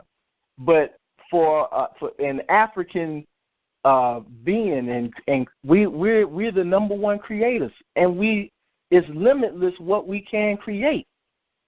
You know, it's limitless. So, you know, when people, oh, that's not this and that's not that, it's like, hold on, man. You know, shit. We working on slavery and all kind of shit, and we still done came up this far. We still here. We still kicking in. And not to mention what's in our DNA, our blood, it don't got no beginning and no end. So it's endless what we can produce. It's endless. So, yeah, man, you know, I mean, but y'all already know. We just, you know, I just wanted to say that, you know, my baby's is in the bed. I got a little time. I said, I got to check this out, man. Y'all, this is a great show. I appreciate y'all going in. Definitely. And, you know, and the main thing is it's for the people in the audience. Like, you know, we got youth that listen to the show. You know, people get the downloads and everything, and everybody not at the same place. We not all informed on the same information, and that was one of the reasons why we wanted to have the show is dealing with the post-traumatic slave disorder that is inside of what we call the conscious community, because a lot of people inside of the conscious community get to a state where we look at our people as though they beneath us because of what we have informed ourselves of. But if we were so much far ahead, then we would be pulling people out at light speed. It'd be like Neo in the Matrix. Every time you turn around, you know what I'm saying? Everybody be popping pills and getting up out of here. But that's not the reality of what we're doing. We popping the pills, but this is a longer process than you know what I'm saying, a snap of the finger.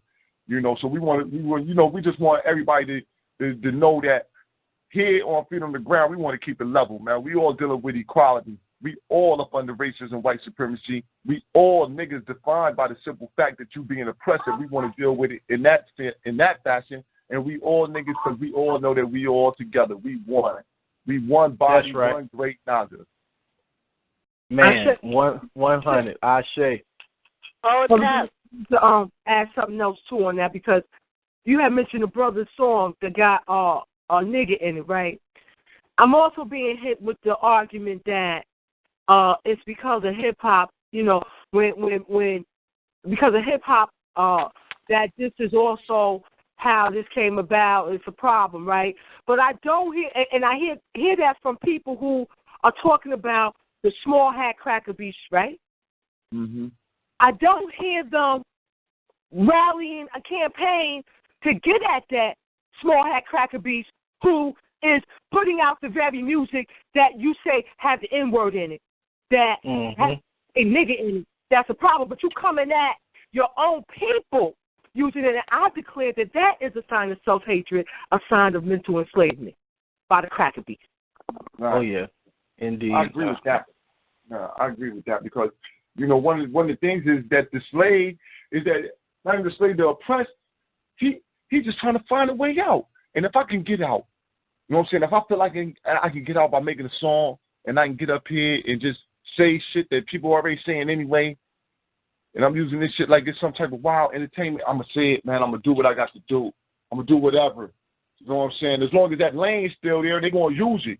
You got to close the whole lane down. You can't try to stop the cars. You can, as long as, you know, that's like trying to, you know, that's like trying to stop cars from racing, man. And you don't close the track down, but you just try to knock out every car. You're going to go and fuck the engine up in this car. Somebody's going to still get on the track because the track there. That's the problem, the goddamn track. And that's what I'm saying. The problem is the social system. It's not the people. It's not the word.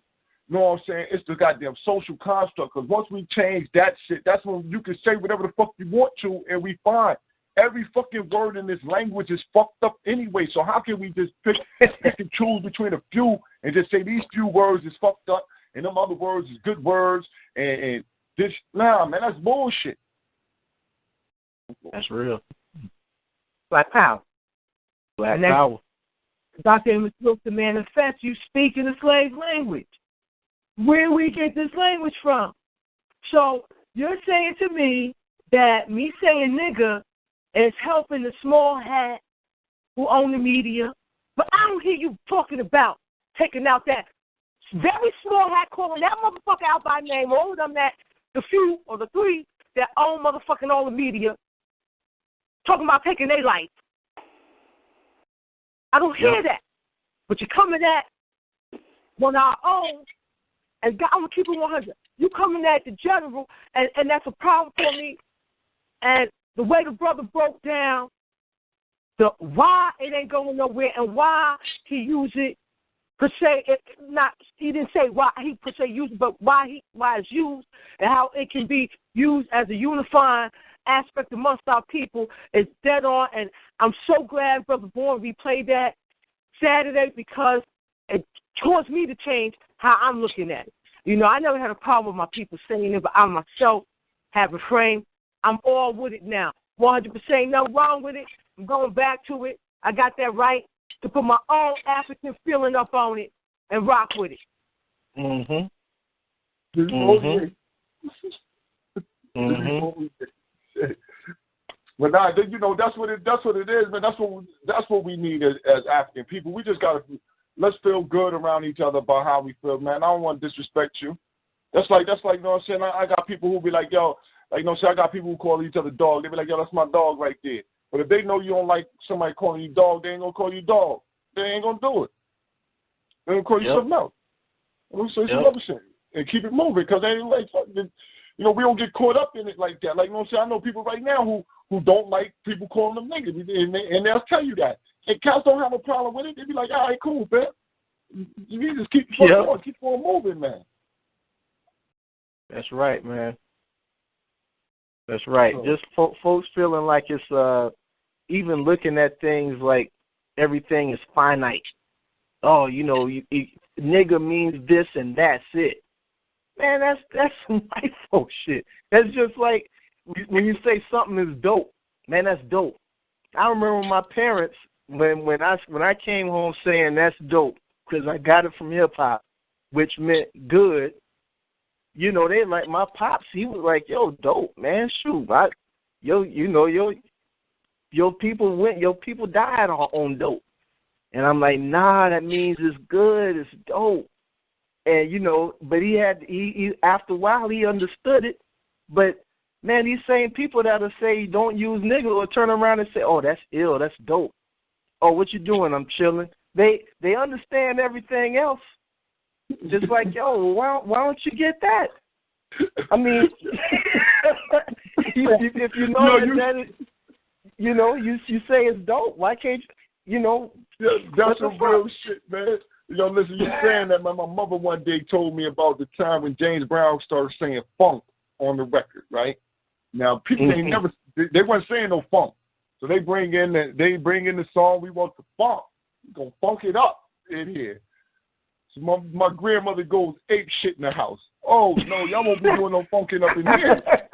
There'll be no funking going up in this joint. You know what I'm saying? Because at that point in time, that was some shit that was wait. There ain't talking about no funk up in here. What you funking and all that? Right. No, nothing funky going on. And so, you know, until she understood it, like you said, over time, she caught on to what it was because the youth is always reinventing and changing what they got going on. We Africans, our job is we in a situation, like people now understand, we in a situation of pressure. Pressure busts pipes to make diamonds. So we've been under pressure for 400 years. Easy right here, we've been under some pressure. So under this pressure, we're always trying to figure a way out of this goddamn incarceration because we know we're incarcerated. That's the reason why we keep using the terms to keep us reminded of us being incarcerated. So every generation, we try to come up with a new way to get free. We try to figure this shit out every generation because the generation before us didn't get us free. So our shit is like, fuck it. We're going to have to figure out how to do it from this point right on. So we can't be mad when we steadily changing the goddamn, we changing it for the better. That's one of the things that we can do. We can change it for the better. We can change it to a point where we ain't, and I'm not saying this, it's just that, you know, we can change it to a point where we are busy doing our thing and we allowing crackers to kill themselves and we knocking them off as we need be. We doing everything that we need to do. All this shit it'll come, but we got to change your goddamn mind state first, man. You got to stop thinking it can't happen. You got to think, you can't think that we can't win. You got to stop thinking that, if we all don't get together, we don't get, if we don't get 100% of the family together, then it ain't gonna never happen. Nah, man, that shit's yeah. And see, even thinking that we not together, that's the cracker shit. We already together. We already together. It's just how, you know what I'm saying? It's just by how we look at it. And we always gonna be changing the paradigm. We're the litmus test of the paradigm. We change shit all the time. The world is on the low trying to keep up with what we gonna change it into. We the only ones that ain't got to keep using the strength of sunblock. Sunblock gain a new strength of sunblock every 5 years. There's a stronger sunblock. It got to keep going, but we don't got to use the shit from way back to right now. Because we change, we adapt, we set the precedent. You know what I mean? We create the environment, and that's how your grandma, that's how my mom, that's how my pops, that's how they could get with all of a sudden. Okay, I get it, dope. Yeah, all right, I get that. Okay, I get funk because the melanin kicked in. Boom, all right, upgrade. We got to upgrade here. Bomb, they get it. Now they on. It's white folks. You know, it's white folks that's late. They still saying jiggy right now. They ain't saying it because they feel it. They saying it because that's what the books say to say. They saying that shit because that's what the books say to say. You know what I'm saying? They still saying that shit. You funny as hell. That shit is damn right. You listen to like some analysts. Have you ever catch any type of that play-by-play shit? You'll hear him talking. You be like, damn, son, he's saying some old ass shit. You just listen to the text. Right. Because that shit came up in the teleprompter. They's like, yo, this word is out there. Say it. You know, the blacks are listening. Say this word. And we over there like, what the hell? You know, because we been off that shit. We gone. We on something else. That's real. You know? No, that's on something else. Yeah, man, that's beautiful. See, that's the beauty within us, man. And we can see that and we can smile about it. That's like right now, like, you know what I'm saying, no matter where you at, like, you know, I'm in Connecticut. You know what I mean? We got people up in Cali, you know what I'm saying, Florida, Texas. We got all type of people, Georgia. And all in all, we all speak a different type of, a little different type of Ebonics, but we got one language. Like, we got a commonality, and no matter what, we can speak to each other 5 minutes. You go to the neighborhood, you talking to the people for 5 minutes, and you catch right on. You right in the motherfucking groove with them. Yeah. Yep, because we can feel it. Man, when I used to live in New York. I was born and raised in Florida. I moved up to New York for a little while. When I got up there, I think one of the slangs was smell me. Smell me was out at that time. You smell me and all. And I never heard that before. It was brand new, you know. And I was like, smell me. But the way they said it, I'm like, okay, I get it. All right. And then, boom, and I got it.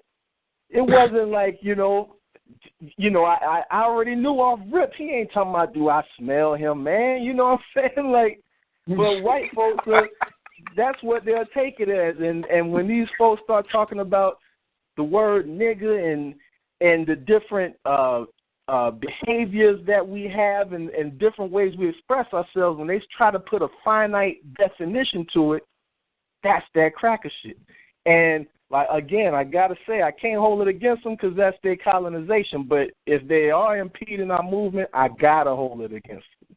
Like, hold on, can't impede the movement with your cracker mind. You got to get the fuck out the way. You know what I mean? Wow. And go over there and get your shit together. You know. Definitely not, man. We got to make sure that we stay in our lanes, though, man. It's always good that family is in. Listen, like it's Think Tank Thursday. You know what it is. We in here getting it in. We making sure that our consciousness is straight when we get up off this line. That's what the show is for today. Post-traumatic slave disorder in the conscious community. You know what I'm saying? Me, myself, like I said earlier in the show, I really don't classify myself as conscious, but for this show, I will do that just to have that common unity. I really look at myself as an active African, I'm an African and I'm active in the goddamn community. I ain't just conscious. I'm just not awoke to what's going on. But, you know, we put feet to the ground, boots on the pavement, and doing some things about it. So with that being said, everybody, you know, your lines is open.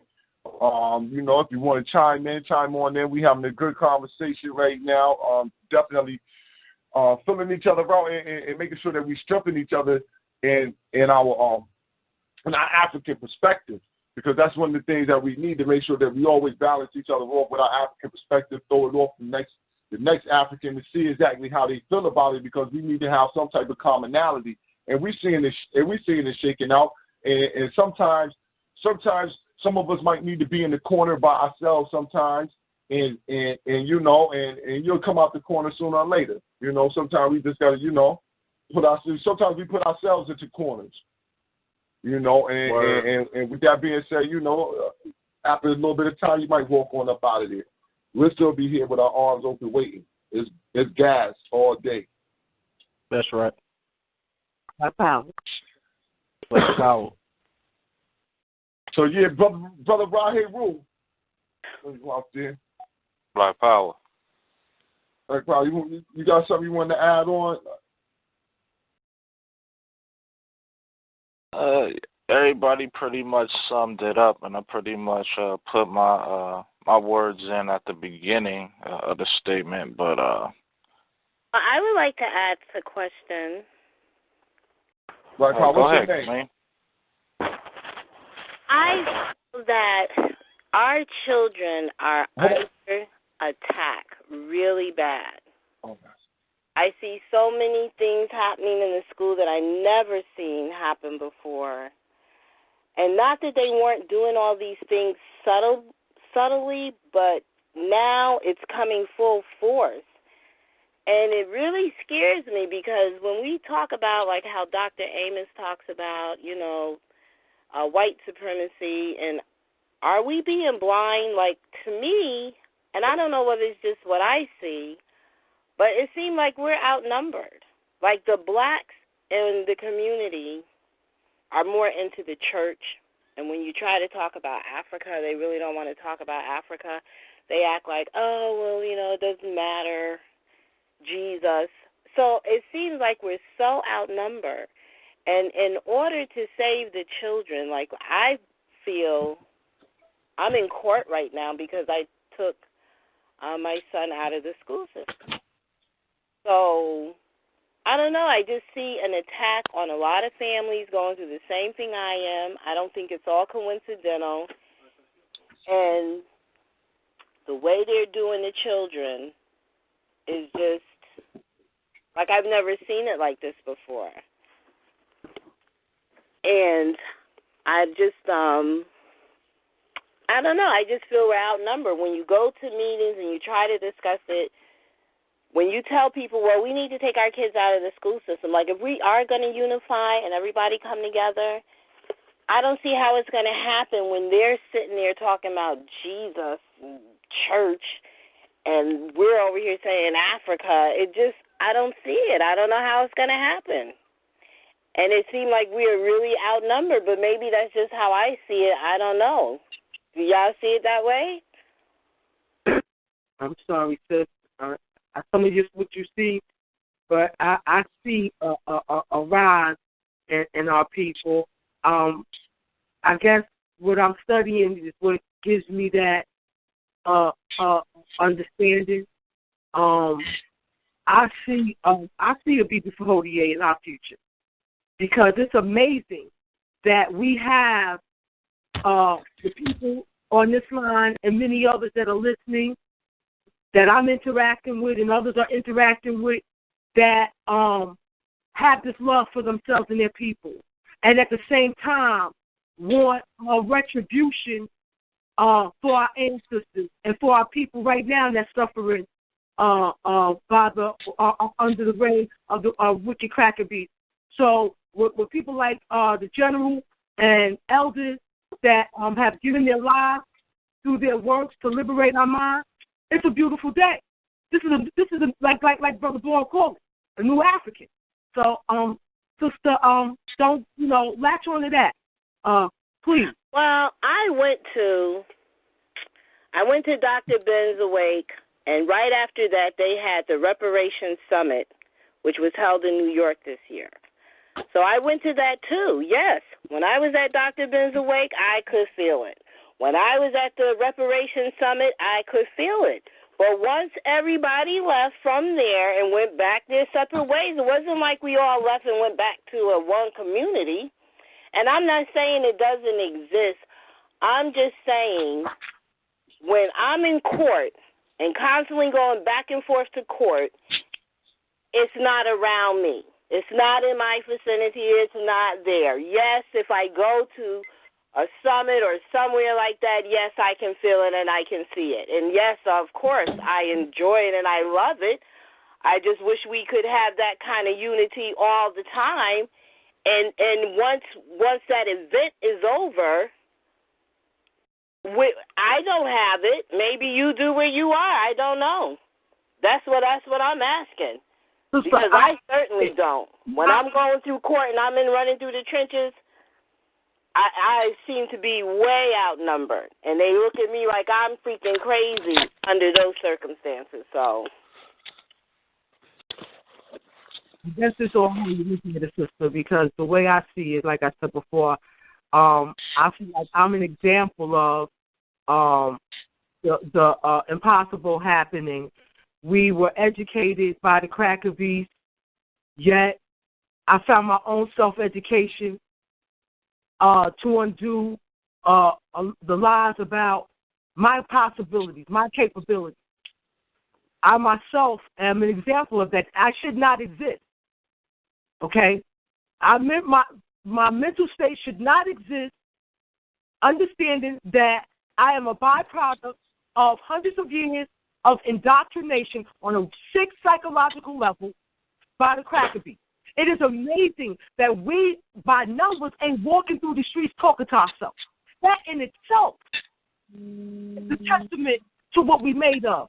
So maybe I would suggest you, for example, I don't know if you've ever read Dr. Richard King's book, The Origin of African Biological Psychiatry. Have you ever read that, sister?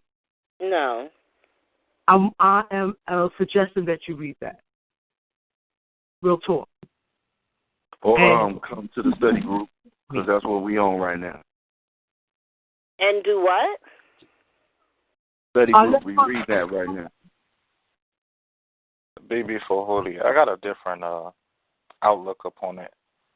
Because the Queen stated that within her surroundings or within her community that she's not seeing a power structure surrounded around herself or around those in her community. I would say use that as something to learn from. Okay, this is what I don't see in the community, but I know that this is what it needs. So that means that you have to build upon that to bring that to your people. So that means that gives good grounds for you to bring that to your people. Don't sit around and wait for somebody else to do it, because if you do that, it'll never happen. Well, if you could get the daggers out my back, because that's all I seem to get when I try to bring it and talk about it. Because, like I said, they're Jesus Christ. They talking about the church got the stronghold as far as I can see. And when I do try to bring it, like I said, you would have to take the daggers out because it's not looked at. I feel outnumbered. And even though, yes, I can go to events, which I do all the time, that I can feel at home. But I don't live at the churches that have these events. I don't live at the places, the venues that are having these events. They have them and we come together, but then we all got to go back home. And I just wonder if I see how they are taking our children. New York alone, the 5 boroughs, they got 6,000 kids in Rikers Island. That just didn't happen overnight. That just didn't happen by, y'all was asleep and had your heads turned, so I just snatched your children up. My point is that obviously we ain't got it. I want it so bad, and I believe, like you believe, that we are eventually going to get it. I just figure now I'm just really trying to come up with solutions of how we can at least begin to establish that, because, like I said, where I am, it's not there. It's not there. When I go to court, there is nobody there. There's where? Where are you? It's not just me. It's a whole bunch of people. Black Power. I just wanted to add on. Go ahead. I just wanted to add on real quick and just make this statement right here is that, you know, one of the things that you were expressing, I know this is the Panther, right? Yes. Yes, it's the Panther. One of the things that you know I'm in serious pain. I already know you're in the war mode. You know I'm not making it up. No, definitely not. But what you're saying though is one of the things that you're saying though is one of the reasons why this year is a very important year dealing with the RBG weekend down in Texas. Not that everybody has to be there, is because of points that you're making about us galvanizing strength around each other, figuring out how we can galvanize strength in each quadrant of this United States that we live in. You know, there are what we would call, you know, African-centered people in all different parts of the country, but we're not we don't have centralized leadership or centralized board or committee of figures that we can go to say, well, listen, Sister Panther is doing her thing in Connecticut. She has a court date here. She's working with these people right here, and she just needs, you know, a few bodies to show up, even if it's 3, 4, 5 more than what was there before would help out. So, you know, we have to definitely work on the strategies to make sure that we galvanize support around everybody. Exactly, because I would, if you called me to come up to where you are, I would do it. And you already know that. So exactly. But that's exactly what I'm talking about. There has to be a way. You know, one of the things is, when you go into court, right, the next time, this is what you do, Sister Panther, because sometimes we got people who from Connecticut who on the line. We got them who listen to the archives. But when you know you got court dates coming up, if you could just give me a reminder, hit me in my inbox or something, I definitely, at the least I can do, because we do media, is to make sure that people know that these are the things that's coming up in the community. This is what's going on. You want to be involved. This is something that's going on. If you can go help out there, boom, boom, boom. But like I said, this August coming up, there will be a major meeting where we plan on getting together and really hammer out a national code and things of that nature, national laws, and just a way for us to nationalize ourselves as a Pan-African nation once again, formalize some of the things that we'll be doing, and really put forth our effort for BB448, and that will include galvanizing strength around each community as where we have our RBG family at.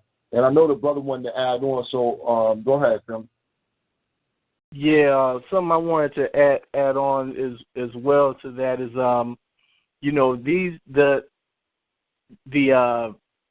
definitely our battlefield is everywhere, in the courts everywhere. But one place where I think we should put some focus on, because we can win there, is these schools. Is in our home school controlled environment schools. Out here in Florida, we got a African homeschool co-op. All the parents that send our children there, our money runs it. We have educators that are capable of educating, and they learn what we need them to learn as far as this nation building. They get their, ABCs and 1, 2, 3s, but from our perspective and what we need it to come from. And we're talking about from 1 year old to, the oldest one I've seen in there was 16 years old, 17 years old. So, it would start there, and the reason why I think that works so good is, I'm teaching there once a week, and when we take our children, say because they still get it in, they play soccer, football, and all that, in the city leagues and different stuff. But when they get out there amongst the children that aren't being exposed to that. Say their parents like, nah, I don't got no time to be paying nothing. I'd rather put them in public school. Well, when those children are around those other children, man, it's a beautiful thing. All of a sudden, they're like, well, so what is this word y'all keep saying, hotel? What is this? What is that? They're getting different viewpoints, and that's where, I mean, to see it in its fruition is down the line, but right there is where it can start. And I know our school is not the only one in the United States or on the globe, on the planet, that's doing that. This phenomenon is taking place, and in my opinion, it's good it's taking place silently. It's good that it's taking place silently, because if it's blowed up, then all of a sudden we're giving up game. You know. That's right. I think that's one of the things that we also would have to, you know, as far as building our movements, we gotta, it's okay not to put some certain stuff online and on a sign. It's cool that it's happening on the low, and it's just happening, because that's the way we always been. It's only when we start trying to, it's just like the damn movie. What's the damn movie? American Gangster. Dude was doing good till he put the fur on. He put the fur on, he got fucked up. Like we don't need to put on the fur. We just need to be like, we're doing this thing, and it can happen on the low where we need the support at. Hey, we can reach out and get the support, but to blow it up and that's just. I mean, we at war, and blowing it up is like putting them right in your huddle. Now they can see they right in the huddle. Oh, this is what they're gonna do. It's like, now we got to keep certain stuff.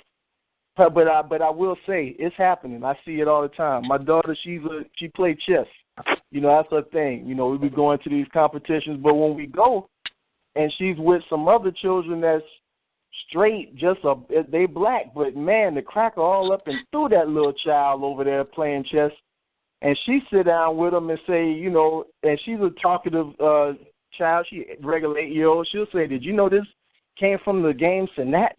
And just be talking to them, and they're like, well, what is, but she's just planting little seeds, that whether she know it or not, planting seeds that those children, they'll go away and go to wherever they growing up at, go on the other side of town or whatever. But we never know when that seed going to get watered. And all of a sudden, damn, I remember I was playing chess with that girl, and she said, Senat. And now they going into their whole thing. Now all of a sudden, they geniuses for us. You know what I'm saying? They started off geniuses for them, but it's really good getting back to our children. I think that's where that answer, sister, that answer, Queen, I think that's where our answer is, in these children, and raising them like that, giving them the mission. African liberation is the goal, but putting them on the certain missions now, not even waiting till they're grown. Nah, here goes some problems to figure out, because, they think out of the box big time. Man, I always think like, damn, man, let me put this light bill in my little girl. Hey, how would you think we need to pay this? She'll say some off-the-wall shit that if we sit down and think about it, damn, man, we need to try that. Because she's not in the box, Right. So, I think our children are the ones. That's what I. Yeah, I agree with you 100%, because that's what I definitely want to try to do. Is start an African-centered school. No, they're not here right now. Yeah. No, Brother Hickory, you got a little noise in your background. And you got ancient ancestors in the school. And that's following an African cultural tradition as far as I'm concerned, and keeping our spirit alive. And that's all I'm trying to say too. At the end of the day, in my own way, that give us a chance. We got to remember, as Brother Bourne likes to remind us, we just coming up out of this thing here, and it's amazing. That's what I'm saying. It's amazing that we are where we are right now. It's all how you look at it.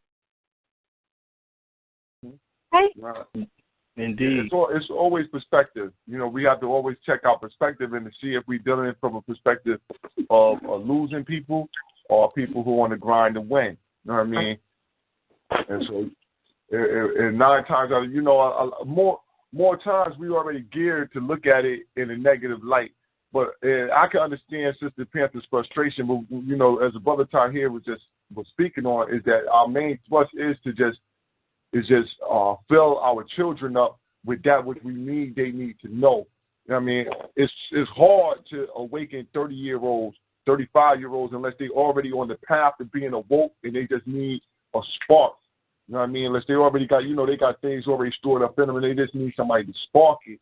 You know, but besides that, our main goal and our best bet is to guide the energy that our youth have, not to stifle it, not to try to say this is the way that it should go, but to figure out a way to allow it to flourish, allow it to flower, and we try to direct the momentum. You know what I'm saying?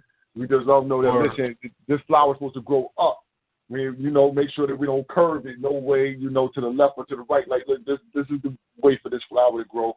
And they'll do it because they don't have no problem.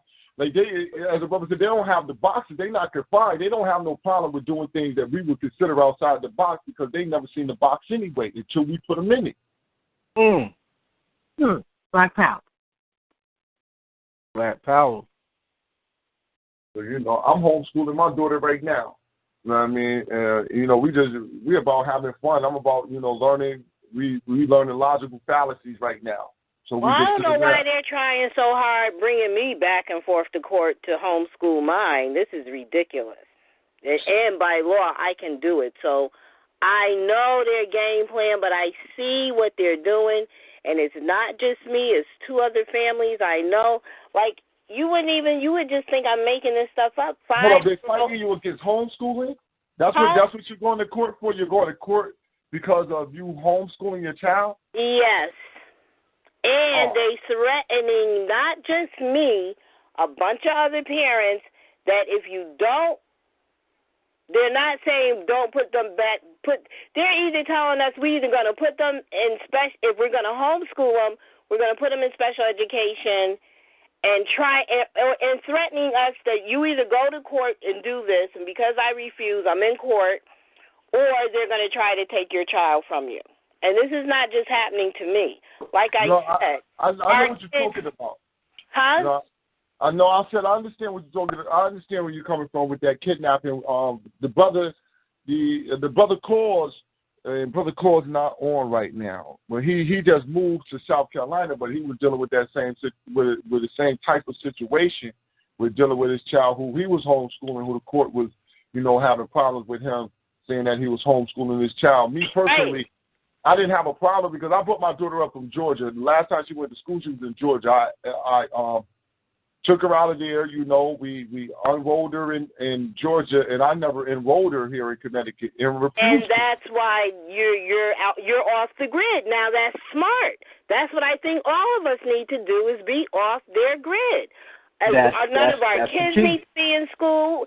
We really don't need to have jobs with them because as long as the police can put their hands on you through the school system or whatever, that's when they can affect our lives. So I agree, but I'm saying that I'm seeing a surge in something, and I've been dealing with the Board of Ed, an advocate for parents and children for the Board of Ed for 20, 30 years now, and I've never seen what I'm seeing now, and I cannot believe it. I can believe it because I recently went to Beyond Bars at a conference in New York, and I was there, and I couldn't believe they got 6,000 kids in New York in Brooklyn. So how did they get 6,000 kids? All those kids didn't do something wrong and then they were arrested. They got those children through the school system and through DCYS. So my point, yes. So our children, they're using the babies the same way they use mass incarceration for the young boys, our young men. They're using our babies the same way for DCYS. Right. The school system is the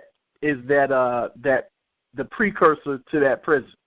Right. And the one thing that but I'll say, and I know this is going to sound crazy. I know it's going to sound crazy, but it's just real. Like, we already know it's war.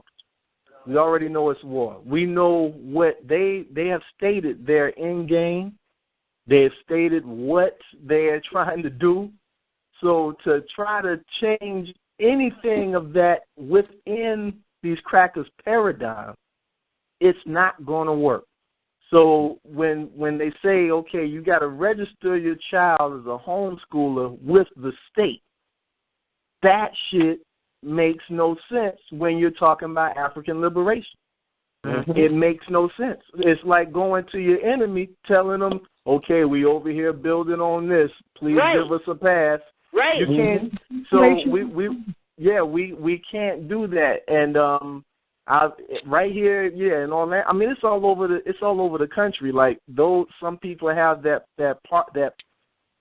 problem, where they trying to go by these rules, but their rules they set up are geared to get a certain outcome. And the outcome is not us, doing our will. It's not us exercising our will. So we're going to have to, and that just goes back to, coming up out of a lot of things. And then I'll put this out here, too. It's what's going to sound, a lot of people shy away from it and different things. But there are ways, first of all, there's no law that's going to protect us. Any law that they wrote is not going to protect us from a law that they wrote. So there's no trying to argue the point of their laws. We can't do that. We can't get caught up in that linear, because that's the linear thing they got going on. We can't do that. What we got to do is get with our African tradition. Sounds crazy, I know, to a lot of people, like, oh, here we go. But our African traditions, whatever tradition it is that you look into, and I think that's what we got to really start doing. Man, there's things that we can do that'll keep them away and off our back while we have to do what we have to do. We see, and just on a whole nother note, we see it happening all the time. In the Bronx, I used to live in the Bronx. Man, the Puerto Ricans, they doing it all the time, keeping them. Man, you see these drug families that been dealing dope in the Bronx forever. You wonder how the hell they still on that same block doing this. They're using certain things that we're not delving into. We hear about it and we get away from it. Certain things, and I'm just gonna put it out there, and we can build on it or whatever we want to do. But certain stuff that we call in voodoo and all of that, these are African traditions. It's more than just putting something on somebody, or these things have a whole protocol, a whole way we deal, a whole way of life, a lifestyle that you can move about the cabin. You can get around this earth and do what you got to do untouched, doing what we got to do. But once we start using it with this African liberation in mind, that's when we're seeing a whole different thing. That's when we're looking at it in another light. I just want to introduce that and just say it, because we're doing it right here. My children, they're not vaccinated and all of this stuff. No, we ain't checking in with crackers to do what we got to do. Not checking in, and they see us. But shoot, man, my children get it in with public school children and at their functions. Science fairs. They win the science fairs. Their pictures go up and shit. You know what I'm saying? But because we do certain things, and we don't, and it's, we may not have, the biggest money with our school, because we're not going to accept the grant. We're not writing for grants. We're not doing that shit. We're not fucking with 501c3. You got to get a 501c3. Fuck that. That's still on the white woman titty. You got to let that titty go and deal with your own black milk.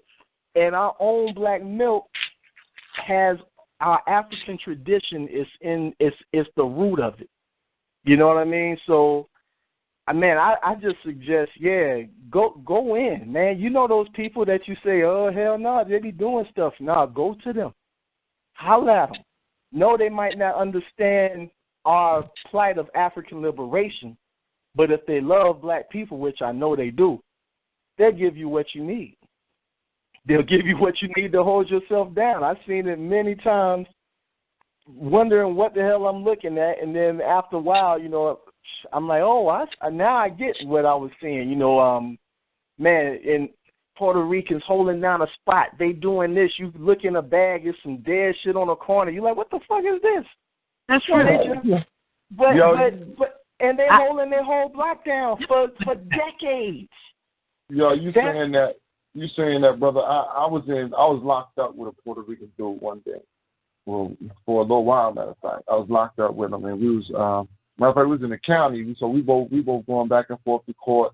You know what I'm saying? And I'm trying not to get sentenced. He's trying not to get sentenced. So one night before we got to go to court in the morning, we up late night. He like, yo, listen, one of us ain't going. He was like, yo, one of us ain't going to make it. One of us going to get something good. One of us going to get something bad tomorrow.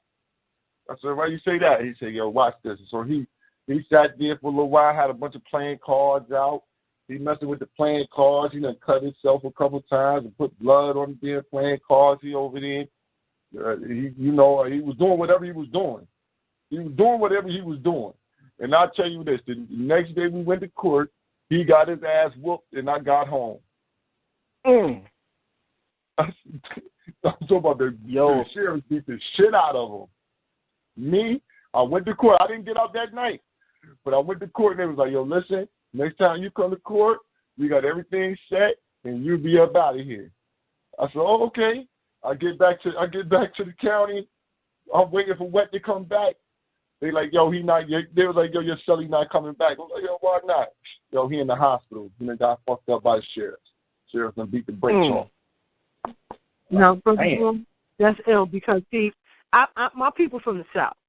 Even though I'm born and raised in New York, I come from Queens, and my people come from the South. So, you hear the elders talk, and they understood that, and commit and seen it in their life, seen that aspect in their life, and I want to say that is really carrying again forth an ancient African tradition.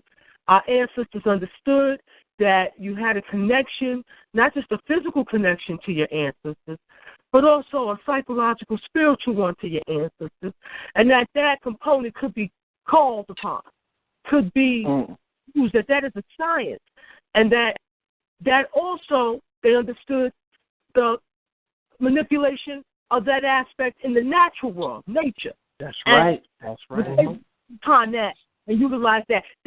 Those pyramids are examples of that. That's right. Explain why they still want today with all this technology. Huh? You saying that, I remember my little cousin told me she was going to be a Wiccan when she started practicing Wicca or whatever.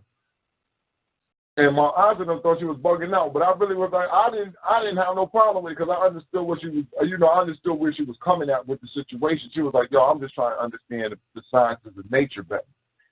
So she just telling me about it. I'm like, all right, cool. She's like, it ain't what people think it is. It's the manipulation of nature. Like nature nature could be manipulated if you understand what you're doing. Right. Right, indeed. And the thing is that we are that nature. We are that. So we're the ones that like I say, we create that environment. How we just switch the game up. Okay, that ain't hot. This is hot now. No, that ain't hot. This is hot now. That's us switching up the game. We do that. We do that naturally without even trying, and that's people's perception. We switch people's perception of what's dope and what's not, what's acceptable, what's not. So it goes further than that. We can switch up whatever we want to do. Now, if all we got to do is have the right prescriptions, have the formulas. That's it.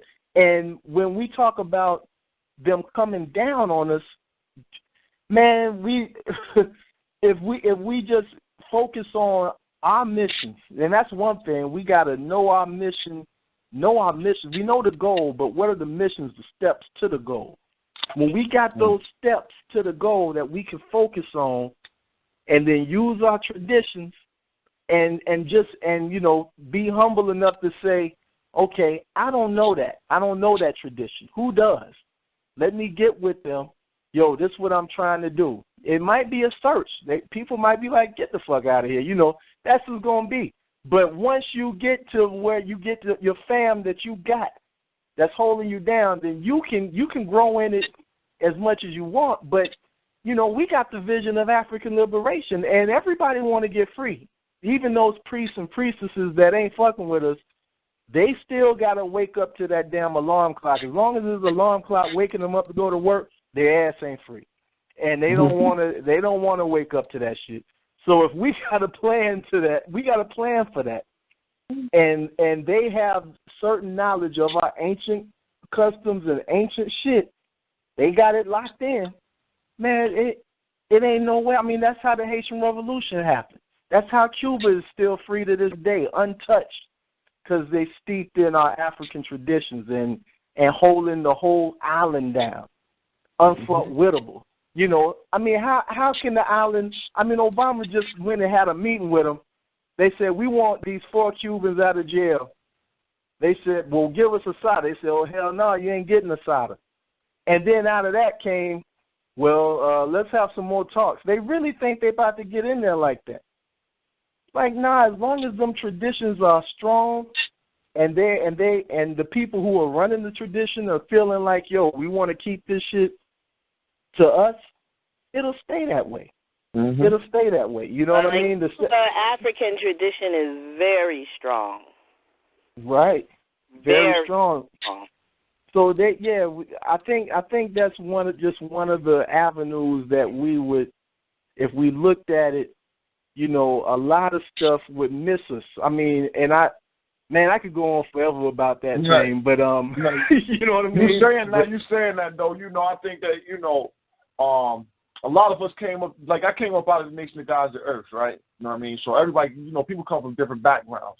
And so I just started getting into more of ancestral worship and started thinking, more about, having an altar and all those type of things because, the school that I came up out of, those were things that was unheard of or unthought of. Like, you just like, that's not no, you know what I mean?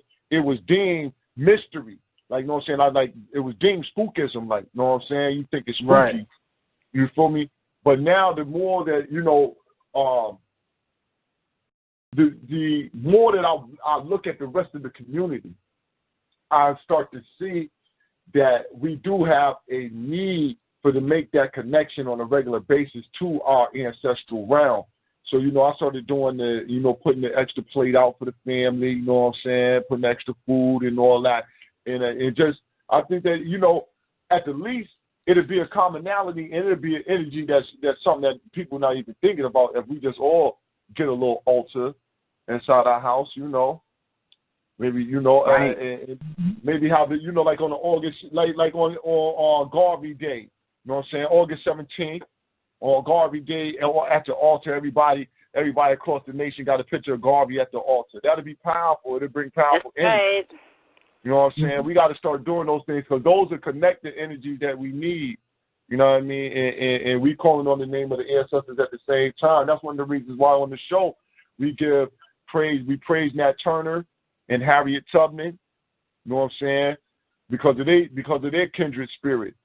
Well, it's like right. Now people free.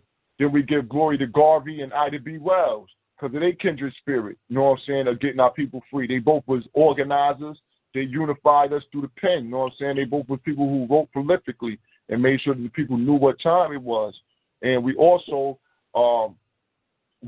praise Khalid Muhammad and Sister Fannie Lou Hamer. You know what I'm saying? Because they both came with that same fire and almost in the same era at the same time with the thought of unifying the people and that, look, we had enough. That's it. You know what I mean? Because you got to have a mouthpiece, somebody that say that, yo, just fuck it. It's enough. And that's the spirit of Khalid.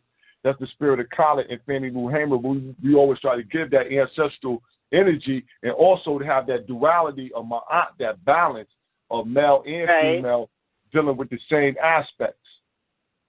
Well, I am very pleased to hear all of you are doing Voodoo, because that is a beautiful thing. I've been doing that for years. I love it. Okay. If you walk in my house, people get scared. I have a sarcophagus in my house. In my living room, and people be like, what? Brother Kyle, when he came up here in class, he was like, you have a sarcophagus in your house, but you know what? It's spiritual. Like, you know, the Orisha, the Yoruba, all of it with Mayat, Austin's from Kemet. No matter what, they're sisters, sisterland, so, you know, there's no running from it.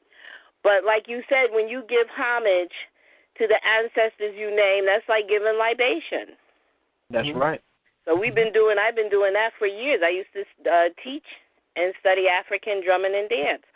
So we've been doing libations forever and, you know, practicing of the Yoruba tribe, the Orisha, but and calling on the four corners of the earth. You have to do it.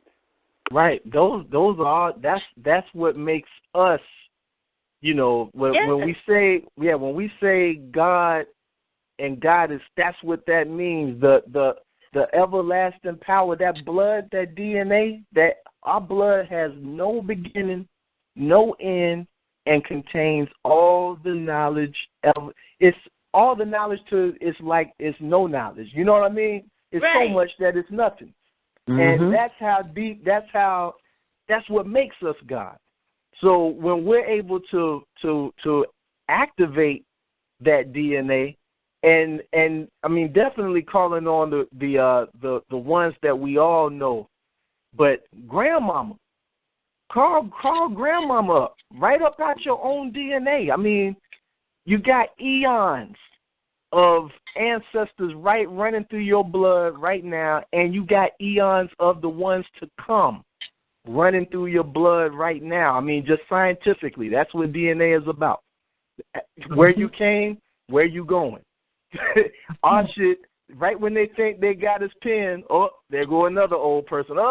Damn, we found some more bones. They don't know what nobody, the Honorable Elijah Muhammad said we 777 trillion years old. That means who knows? You know what I mean? That means who the fuck knows how old we are. So we have all of that we can call up at any given moment. That's why when we see our children, we say, man, you act just like your granddad. If you ever met that's because he is his granddad. Right. You know what I'm saying? That's because he is. Go ahead.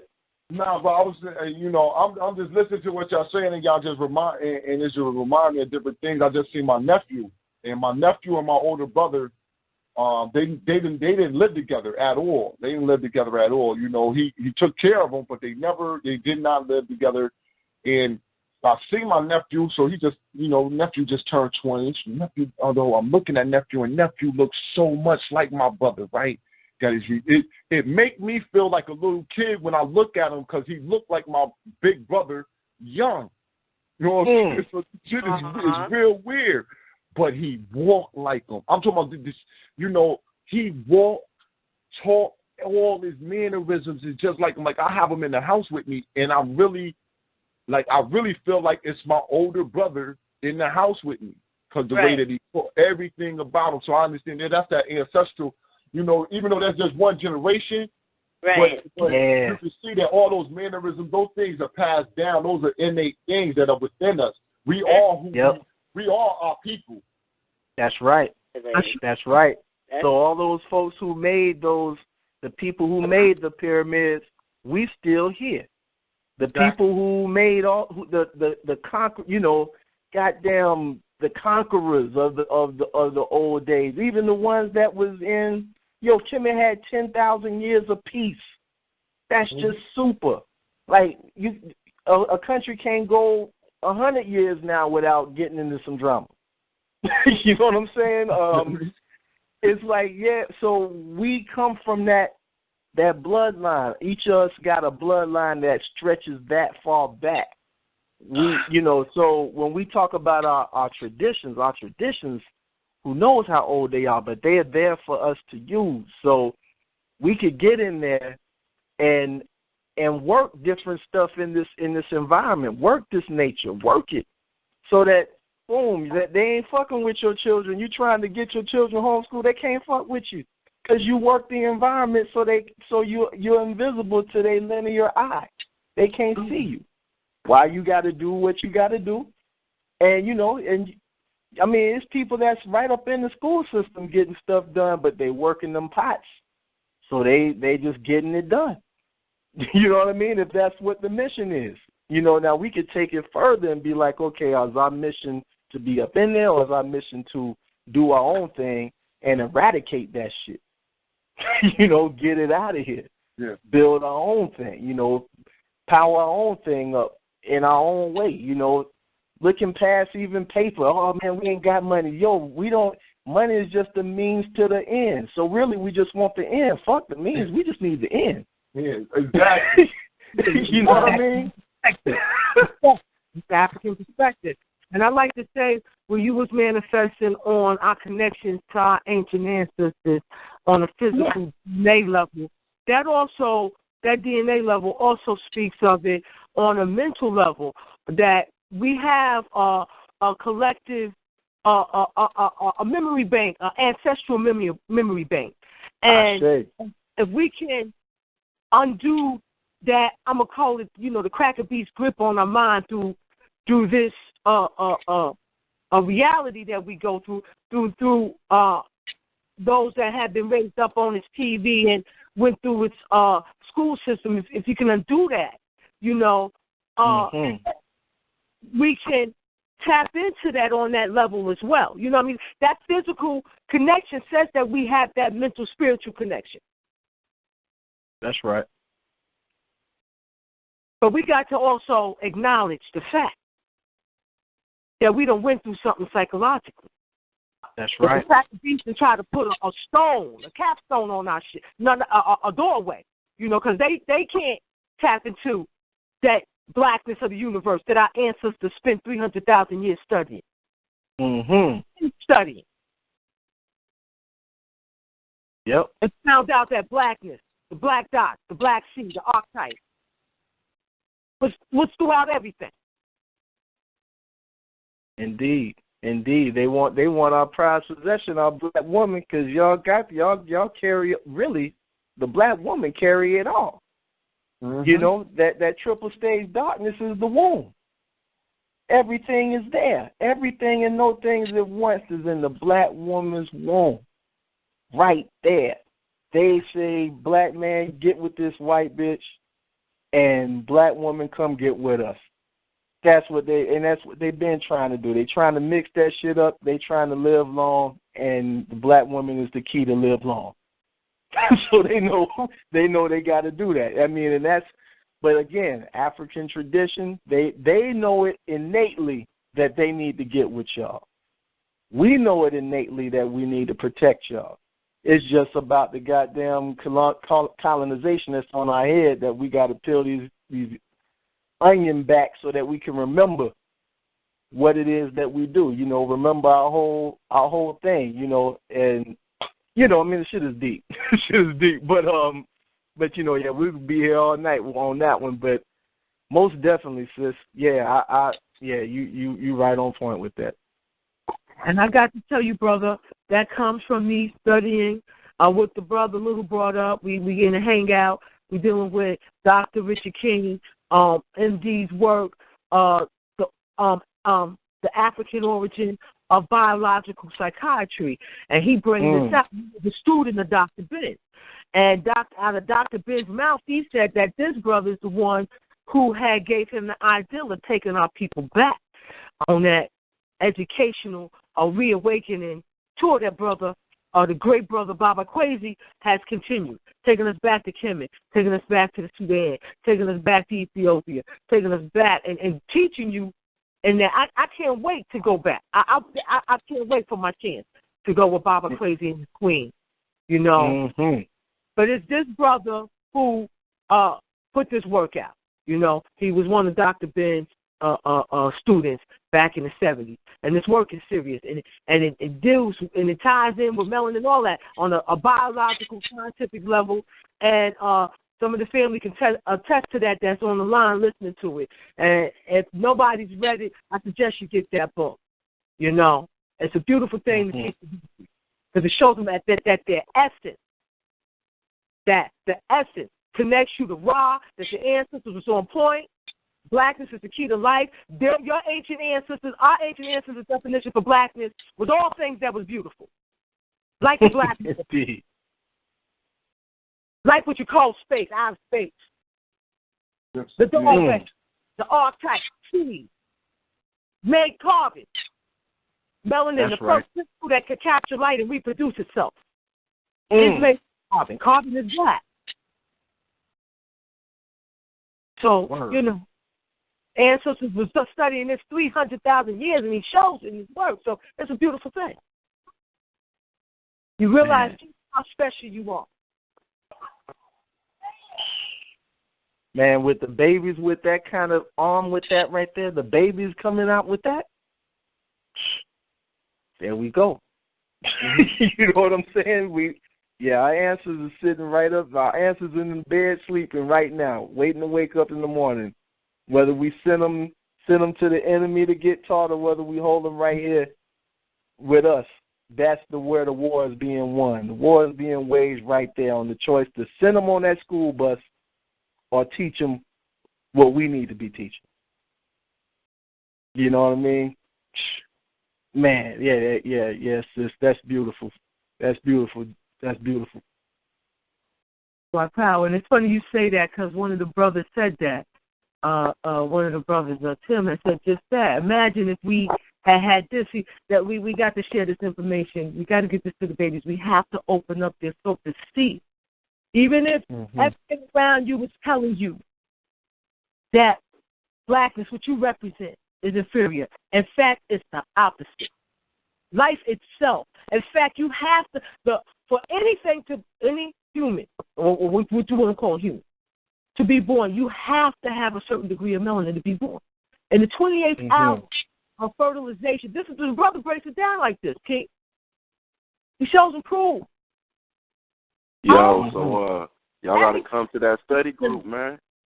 Come to the study group. We'll probably have one. We can get down Friday, you feel me? You know what I mean? Y'all get that Brother B, you feel me? Trust. Get down with that study group. If y'all want to get down with our study, if y'all want to get down with our study group, we hold a study group on the Google Chill Out. All you got to do is hit me on my Facebook, or on Brother Born.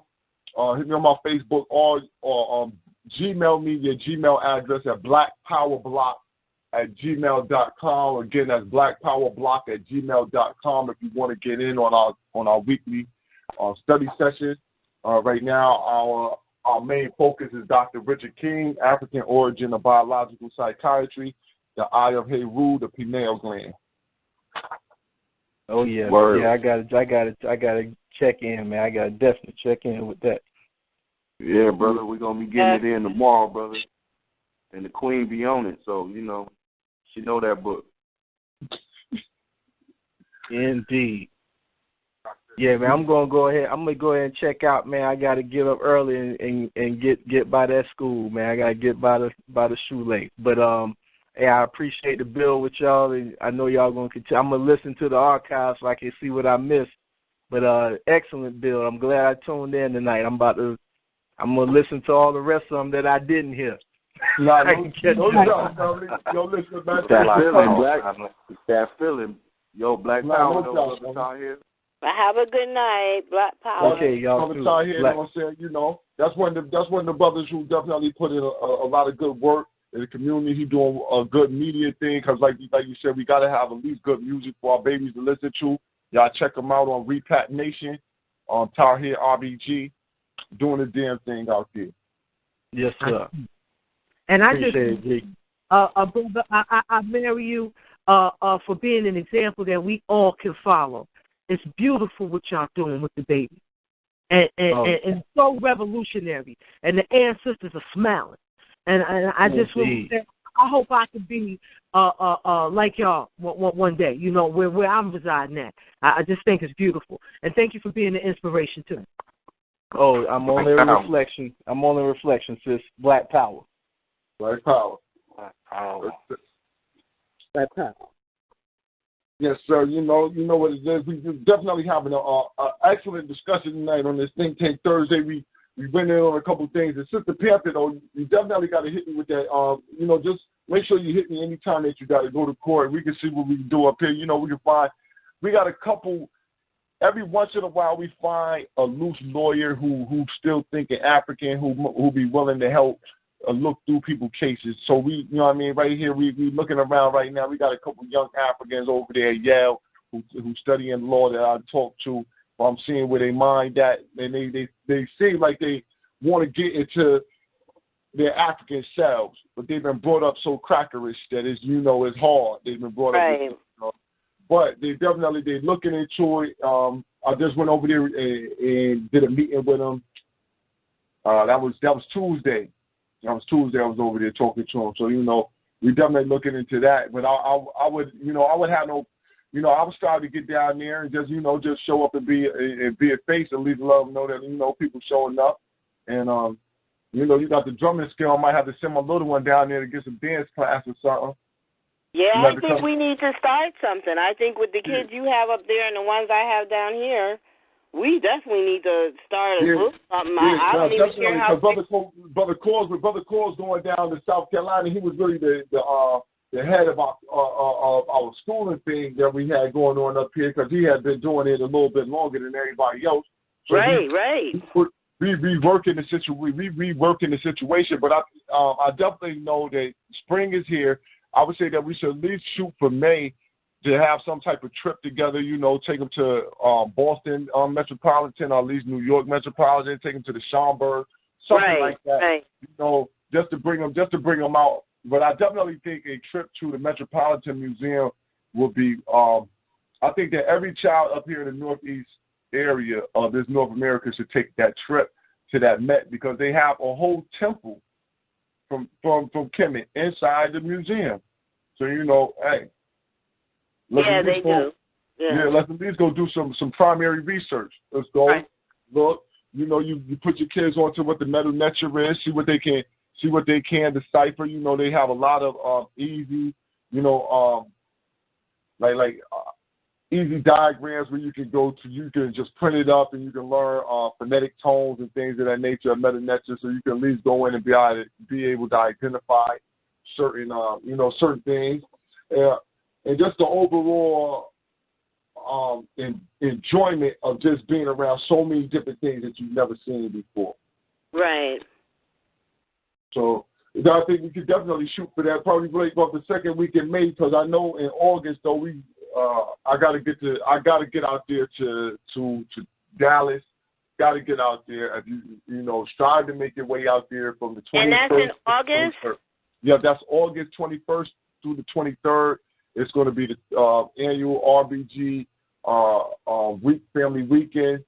It's our first national holiday of the New Africans, I would say it's our first new national holiday, because Marcus Garvey, the Flag Day, had already been created and had already been celebrated before this day has come up. But what family found out is that we need our own time that we create, just to bring camaraderie amongst each other, be able to get together and see that we do have an African community out here that's growing, and just to get around like-minded people to also do the important work of nation building. You know, where we land, you know, and so that's what the real thing is, the important work of nation building, getting us a spokesperson, getting us, you know, in each region, getting us some regional leadership, you know, regional contacts at the least, so everybody know and wherever you at, just to contact in your state, you know, and just make sure that we at least have those things in line, because this is a political system, and if you ain't got your Democrats in every single state, every single county is a Democrat, so we got to have a Pan-African in every single state, every single county. And we need some safe houses so when people travel, they know where to go. Actual fact, so indeed.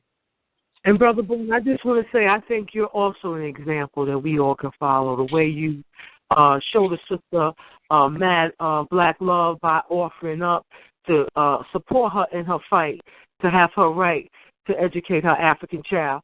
And so, you know, again, another example for us to follow, you know, and this is despite us being indoctrinated by the cracker beast on a certain level and still having them badges of slavery, that you can still have aspects of yourself that are a BB for Hodier and show that love to move forward to our eventual victory. Who, me? You talking to me?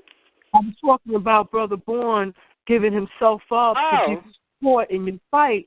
That shows that you're not alone. You know what I mean? So you don't feel alone, that the brother's doing that is an example for us all to follow. Oh, of course. I'm willing to come down. It's a train ride. I get on that drink. You know, hey, we got time. You know, I got a discount. I get a discount. I get on the train. I can be down there back and forth to wherever you at, to Connecticut, and no more than $20. It'd be like taking a cab in the city. Right. Right, in my own community. So, you know, I'm definitely willing to do that. And like I said, as long as I know ahead of time, we could just strive to leave. I probably wouldn't have you do that because in juvenile court, you can't come in there. Oh, that's right. That's a child. They don't let you in there, so I wouldn't even. You know, any board of education meetings. Well, that's what we'll have to start doing. At least board of education meetings, things of that nature. Then. Yeah. We need to start linking back up like we were.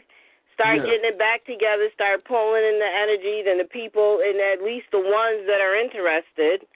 You know, we got a long way to go helping. I go to PPT meetings and help other parents because I do know the law and I do know what their rights are. And so I try to help people, but if they're the things that I try to help them with, they can't see. They just can't see it. They can't. And then they got their ministers and preachers in there, which are preaching something completely different than African culture and remove your child out of their system. So they can't see it. But I'll tell you what, they messing up a whole lot of our kids. They got their hands on them. And it's just... But they have their hands on some. And that's the beautiful thing, you know. And in regards to those other people, I'd just like to read something from Dr. Amos' work, because I think it's something that we all need to understand about ourselves. Okay? It goes here, just a little piece here. So we have some of our people who think that slavery was back then and had nothing to do with them. Brothers and sisters, we have never escaped slavery. We still share the slave consciousness of our great-great-grandparents. We are of the same mind, in parentheses, to a great extent, that they were. We have not advanced beyond these people. To explain this, I generally ask a series of questions. You say that slavery has nothing to do with you, and slavery was back then, back there. I ask you then, what language do you speak? When did you learn that language? Was that the language of Africa? Was that the language African people were speaking when taken into slavery in the Caribbean and the Americas? In other words, the language we speak at this moment is the slave language, the language that our ancestors were forced to learn. It's crucial to understand that we are all affected in one way or another, some more than others. And I'm talking psychologically, because if we are connected, as we are saying to the ancient ancestors psychologically, then why wouldn't we be connected to our most recent ancestors psychologically? We are in the same very land. The same people who taught us the cracker piece religion and perversion, that was our educational system, because remember, we couldn't read and write, are the same people who are teaching us to this day in what we call their school, their educational system. And through also media. But so we got to understand this about ourselves. As we are also fighting for a BB for Holy, we got to realize that we have to have some psychological healing, that we do have badges of slavery, as Baba Mattis coined it.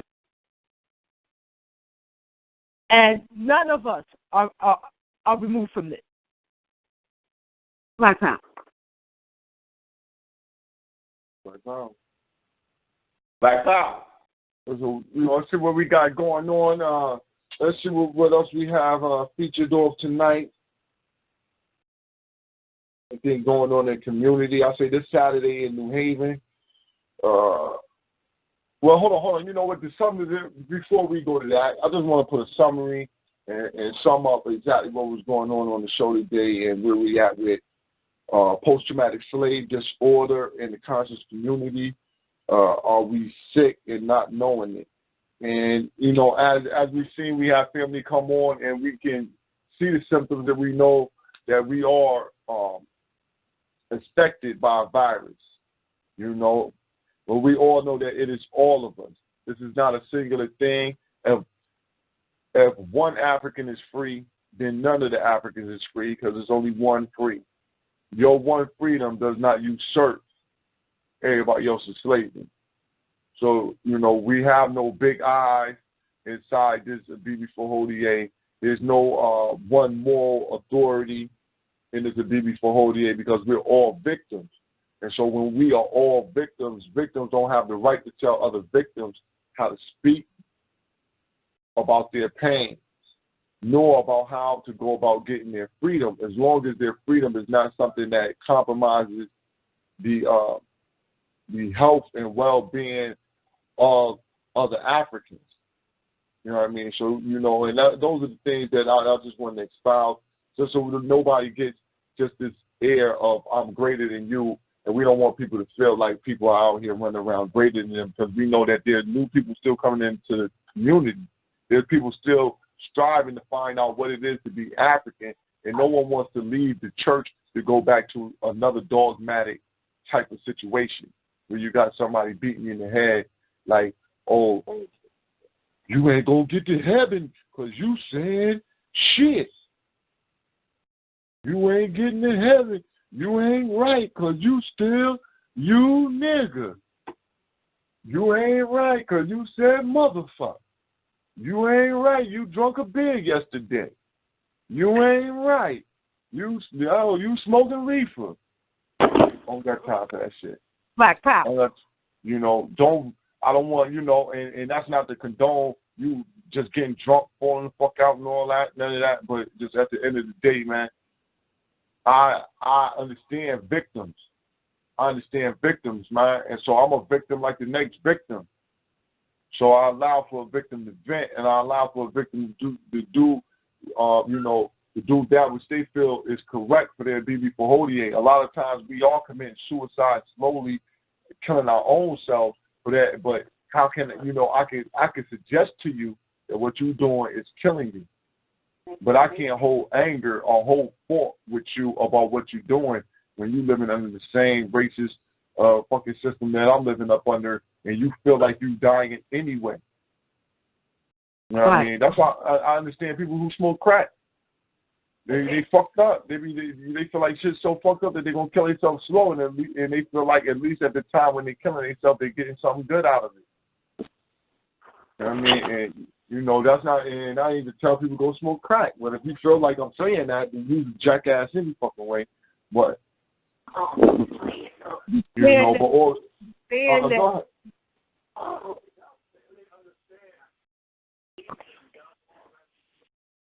LeBron, I can't hear you. Oh, you hear me now? Check. All right. What's up? What's up, y'all? This Sister McKee. I just wanted to add that our ancestors from Kemet, they for the word serpent, it was like over 20 or 30 meanings for their word. So, you know what I'm saying? it don't have to necessarily be one meaning for one word. You know what I'm saying? That's that mental slavery bullshit. That's all I want to say. Like, thank you for adding that in, sister. And that's the same thing where we feel like, I've learned this right here, so I'm an authority on this. So I'm gonna tell you that this is all it is, and it can't be nothing else. Can't be nothing else. It's only what I said because I'm the authority on this right here. You ain't no authority. Yo, let me tell you something that Neely Fuller taught me in this book, the United Independent Compensatory Code System and Concept. And I don't agree with everything, but there's certain things that he's saying there that is very interesting. But as long as racism, white supremacy is running around, you ain't no big boss man. Ain't nobody the big boss man, but the motherfucker who constructing the system and running your ass up under it. So you can't play big boss man. You can lead yourself, but you can't play like you a lord over anything because when up under this context, man, that goddamn cracker will bust your motherfucking ass down. So now, unless you're willing to look at us and say, look, man, you know what, we all together, and I think we need to bust him down. If not, you try to stand out by yourself, man, you can put yourself out there in a situation where you're going down because none of us is lord over the next man as long as we up under an unjust system. You can't be the one who knows justice when the rest of the system is all fucked up. Either it's justice for everybody or there's no justice at all, man. Like proud. So, with that being said, we'll be on Slaughterhouse Saturday. Come in, we're gonna get in there. Slaughterhouse Saturday. We working on the minds of our people. We working on the minds of our people. We don't want to allow ourselves to stay inside the same paradigms that we've been in.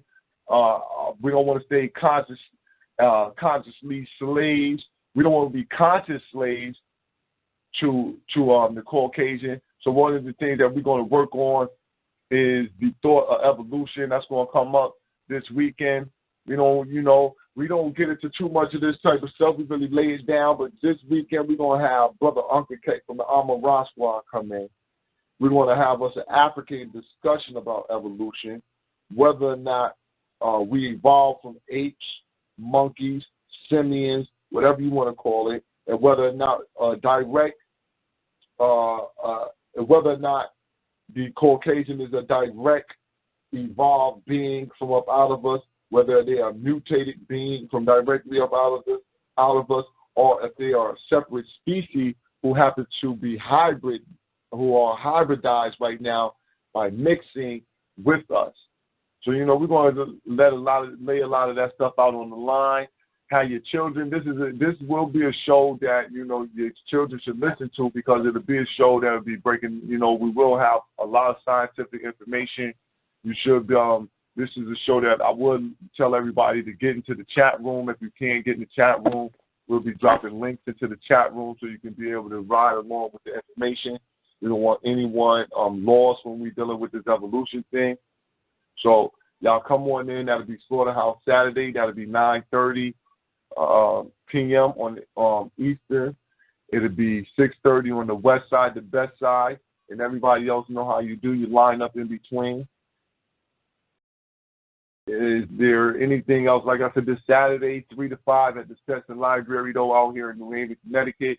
We have a community meeting for the black family. Come on out, 3 to 5. Come on out, bring your children. Make sure you come out, voice your opinion, see what's going on out here in the community, be a part of the community. If you're not a part of something, join something. If you can't join something, build it. And if you build it, they'll come.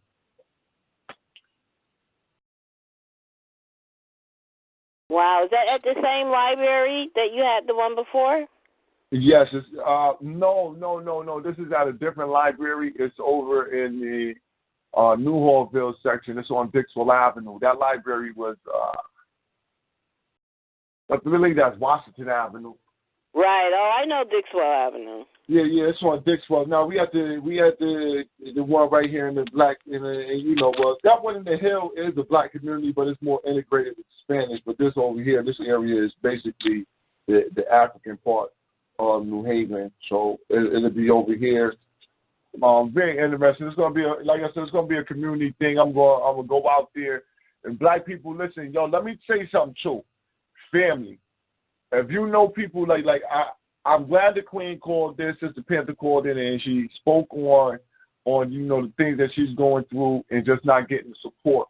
Because I was hurt this weekend. I seen something go. I was hurt this Tuesday.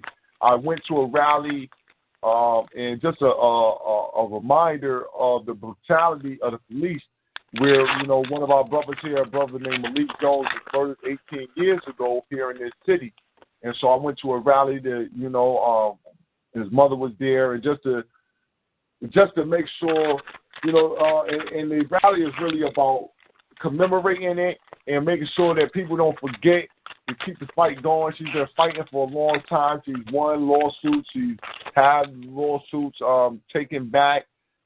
She's right now filing paperwork with the Supreme Court right now. But one of the things that I wanted to say is that the black woman whose son was murdered, this was a black woman who was a Muslim, NOI Muslim. White man is the devil Muslim, no faggotry, not messing around with that type of shit, no integration, black. But over 18 years of this black woman struggling, trying to find justice for her son, and trying to get some type of inkling of justice for her son, the African community has not had the understanding of why we should be with her and why we should be surrounding her and making sure that our arms are linked around her to be the hedge to be the hedge against any dangers towards her, and just be the ones that she can lean on. So over time, her militancy and her understanding of our, and not the understanding, but her mannerism of how she's going to get justice has changed. Because now she's speaking things that are integrative terms.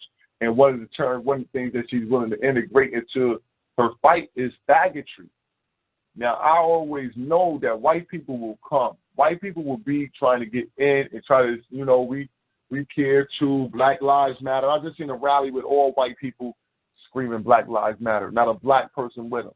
So, white people always will try to get in. But the fags are slippery, slimy motherfuckers. Now, it was a transsexual looking motherfucker at this rally with a dress on, cracker with a long blue jean dress. So I'm looking at this cracker. So we do the march. We get to the we get to the edifice where we're gonna rally up at and have a little conversation, whatever have you. She showed a little peek of her son. We get there. And so, she's talking to a couple people, and now the fag and his faggy friend, who was a woman, they walk up on her. And so I'm probably about 5 to 10 feet away. I'm far enough away where I'm not right up on them, but close enough where I can not hear totally, but I can make out most of what they're saying. And so the fag is saying to her, we just really care about you, we care about your son, and we just want to lend support. And anything you want to talk about, I'm here to talk to you. We just here. I just want to really, I can't find no other reason to be here. And just all type of dumbass shit to try to explain why they are involved with a black man being murdered and his mother. Why they there to rally up, right? He's saying all of this bullshit, right? And so he gives the black woman a hug. Now this shit made me want to kill this motherfucker, because he's in there with a fucking dress on, fucking looking like a fucking idiot. He in there and he getting him, and now it's like a threesome hug with the fag and this woman and the sister, and they ain't hugging. So I'm like, what the fuck? And so they stepped off. They came back. They brought the sister something to eat. The sister gets up. She's speaking. She's like, everybody different. And then she started to mention how the fags was being persecuted also. So I said, damn, what the fuck is going on? And so I said to myself, I know what's happening. The fags are slick, because fags can't have no children. Fags can't have nothing that they can care for themselves. So they must adopt any and every fucking thing that they can to put their faggotry on. You know what I mean? Because they can't have nothing for themselves. And then nothing that you have do they want you to have to yourself. So I seen that they missing, that the co-opting that they've done is that they leave themselves out as we're emotionally exposed also. Look at us. We're hurt all the time also because we are different. You know what I mean? And you putting yourself out as different, because I'd have never known this was no motherfucking crazy flip-flopping fag if he wouldn't have no fucking dress on. You know what I'm saying? I don't know what the fuck you do if you walking around with pants on and shit looking like a regular man. I don't know what the fuck you do in your bedroom, but you want me to know you're a fucking fag. So now I got to take offense to this shit.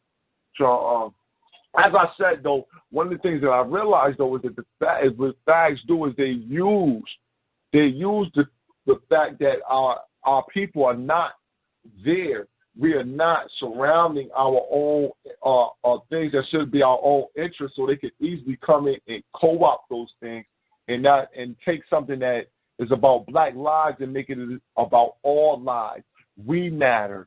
We matter too. You know what I'm saying? And this is what happens. And then when we see this, the youth don't want to join in any longer because the youth come and they see this type of shit, so they're thrown back. So they don't know exactly what's going on. We got to get out there, family. I got to do better. We all got to do better. But I know I got to do better. And not because I like to march. I don't want to be walking and all that shit because I think it's a waste of good shoe leather. But I think sometimes, though, you can do some good recruiting there. So it's not that I want to just march, but I know that from now on, I got to be out there. Because I make fags feel uncomfortable. I make fags, crackers, whatever the fuck, weirdos, I make them all feel fucking uncomfortable. Any weirdo, I make them feel uncomfortable because I'm not with none of that shit. And they know it. So they don't speak to me, they avoid me. So I know what we need is that type of energy. We got to surround our people, man. Don't let nobody else. We shouldn't let Mexicans, Puerto Ricans, whites, nobody should. There should never be more of fucking none of these other groups than us. Anytime something is happening to our people, man, we got to be the ones who fucking rally around our people. We got to. Our people take that as a weakness, man. It's a sign of weakness from other fucking people, and they know you weak. When you gotta have us come up here and fight for you, we're willing to fight for our goddamn selves. So with that being said, though, man, just get out there. If you know what I mean, deal with your people. If your people hurt, try to rally around the people. And we got to come up with some good, slick propaganda. I think next Thursday, what we really need to do is work on is some type of propaganda that we can just pass out to children. We can Xerox copies. It'd be like a little flyer with some type of information on it that we can just go out pushing it into the community. And it got to be some good hood shit, whether or not it be just like a little set of the Constitution, a little something. But we got to get out there and start engaging our people, get off of fucking Twitter, get off of Facebook, and talk to the people in your community, in your neighborhood. And I think that's it. With that being said, man, thank y'all for coming out. This is your brother Vaughn. We getting it in nice. I'd like to thank all the family on the line, everybody who called in. I'd like to thank everybody who came into the chat room. Again, come see us, Slaughterhouse Saturday. We'll be getting it in. Evolution from an African perspective. So come in with your notepads, bring your children. If you haven't listened to our archives, we always got something good in the mix. All right, good night. BB4ODA. BB4ODA. This is our time, family. And we'd like to go out like we come in. Praise Nat Turner, glory to Garvey, and long live the spirit of Dr. Khalid Abdul Muhammad. Amen. Cracker in the trunk. House nigga 2.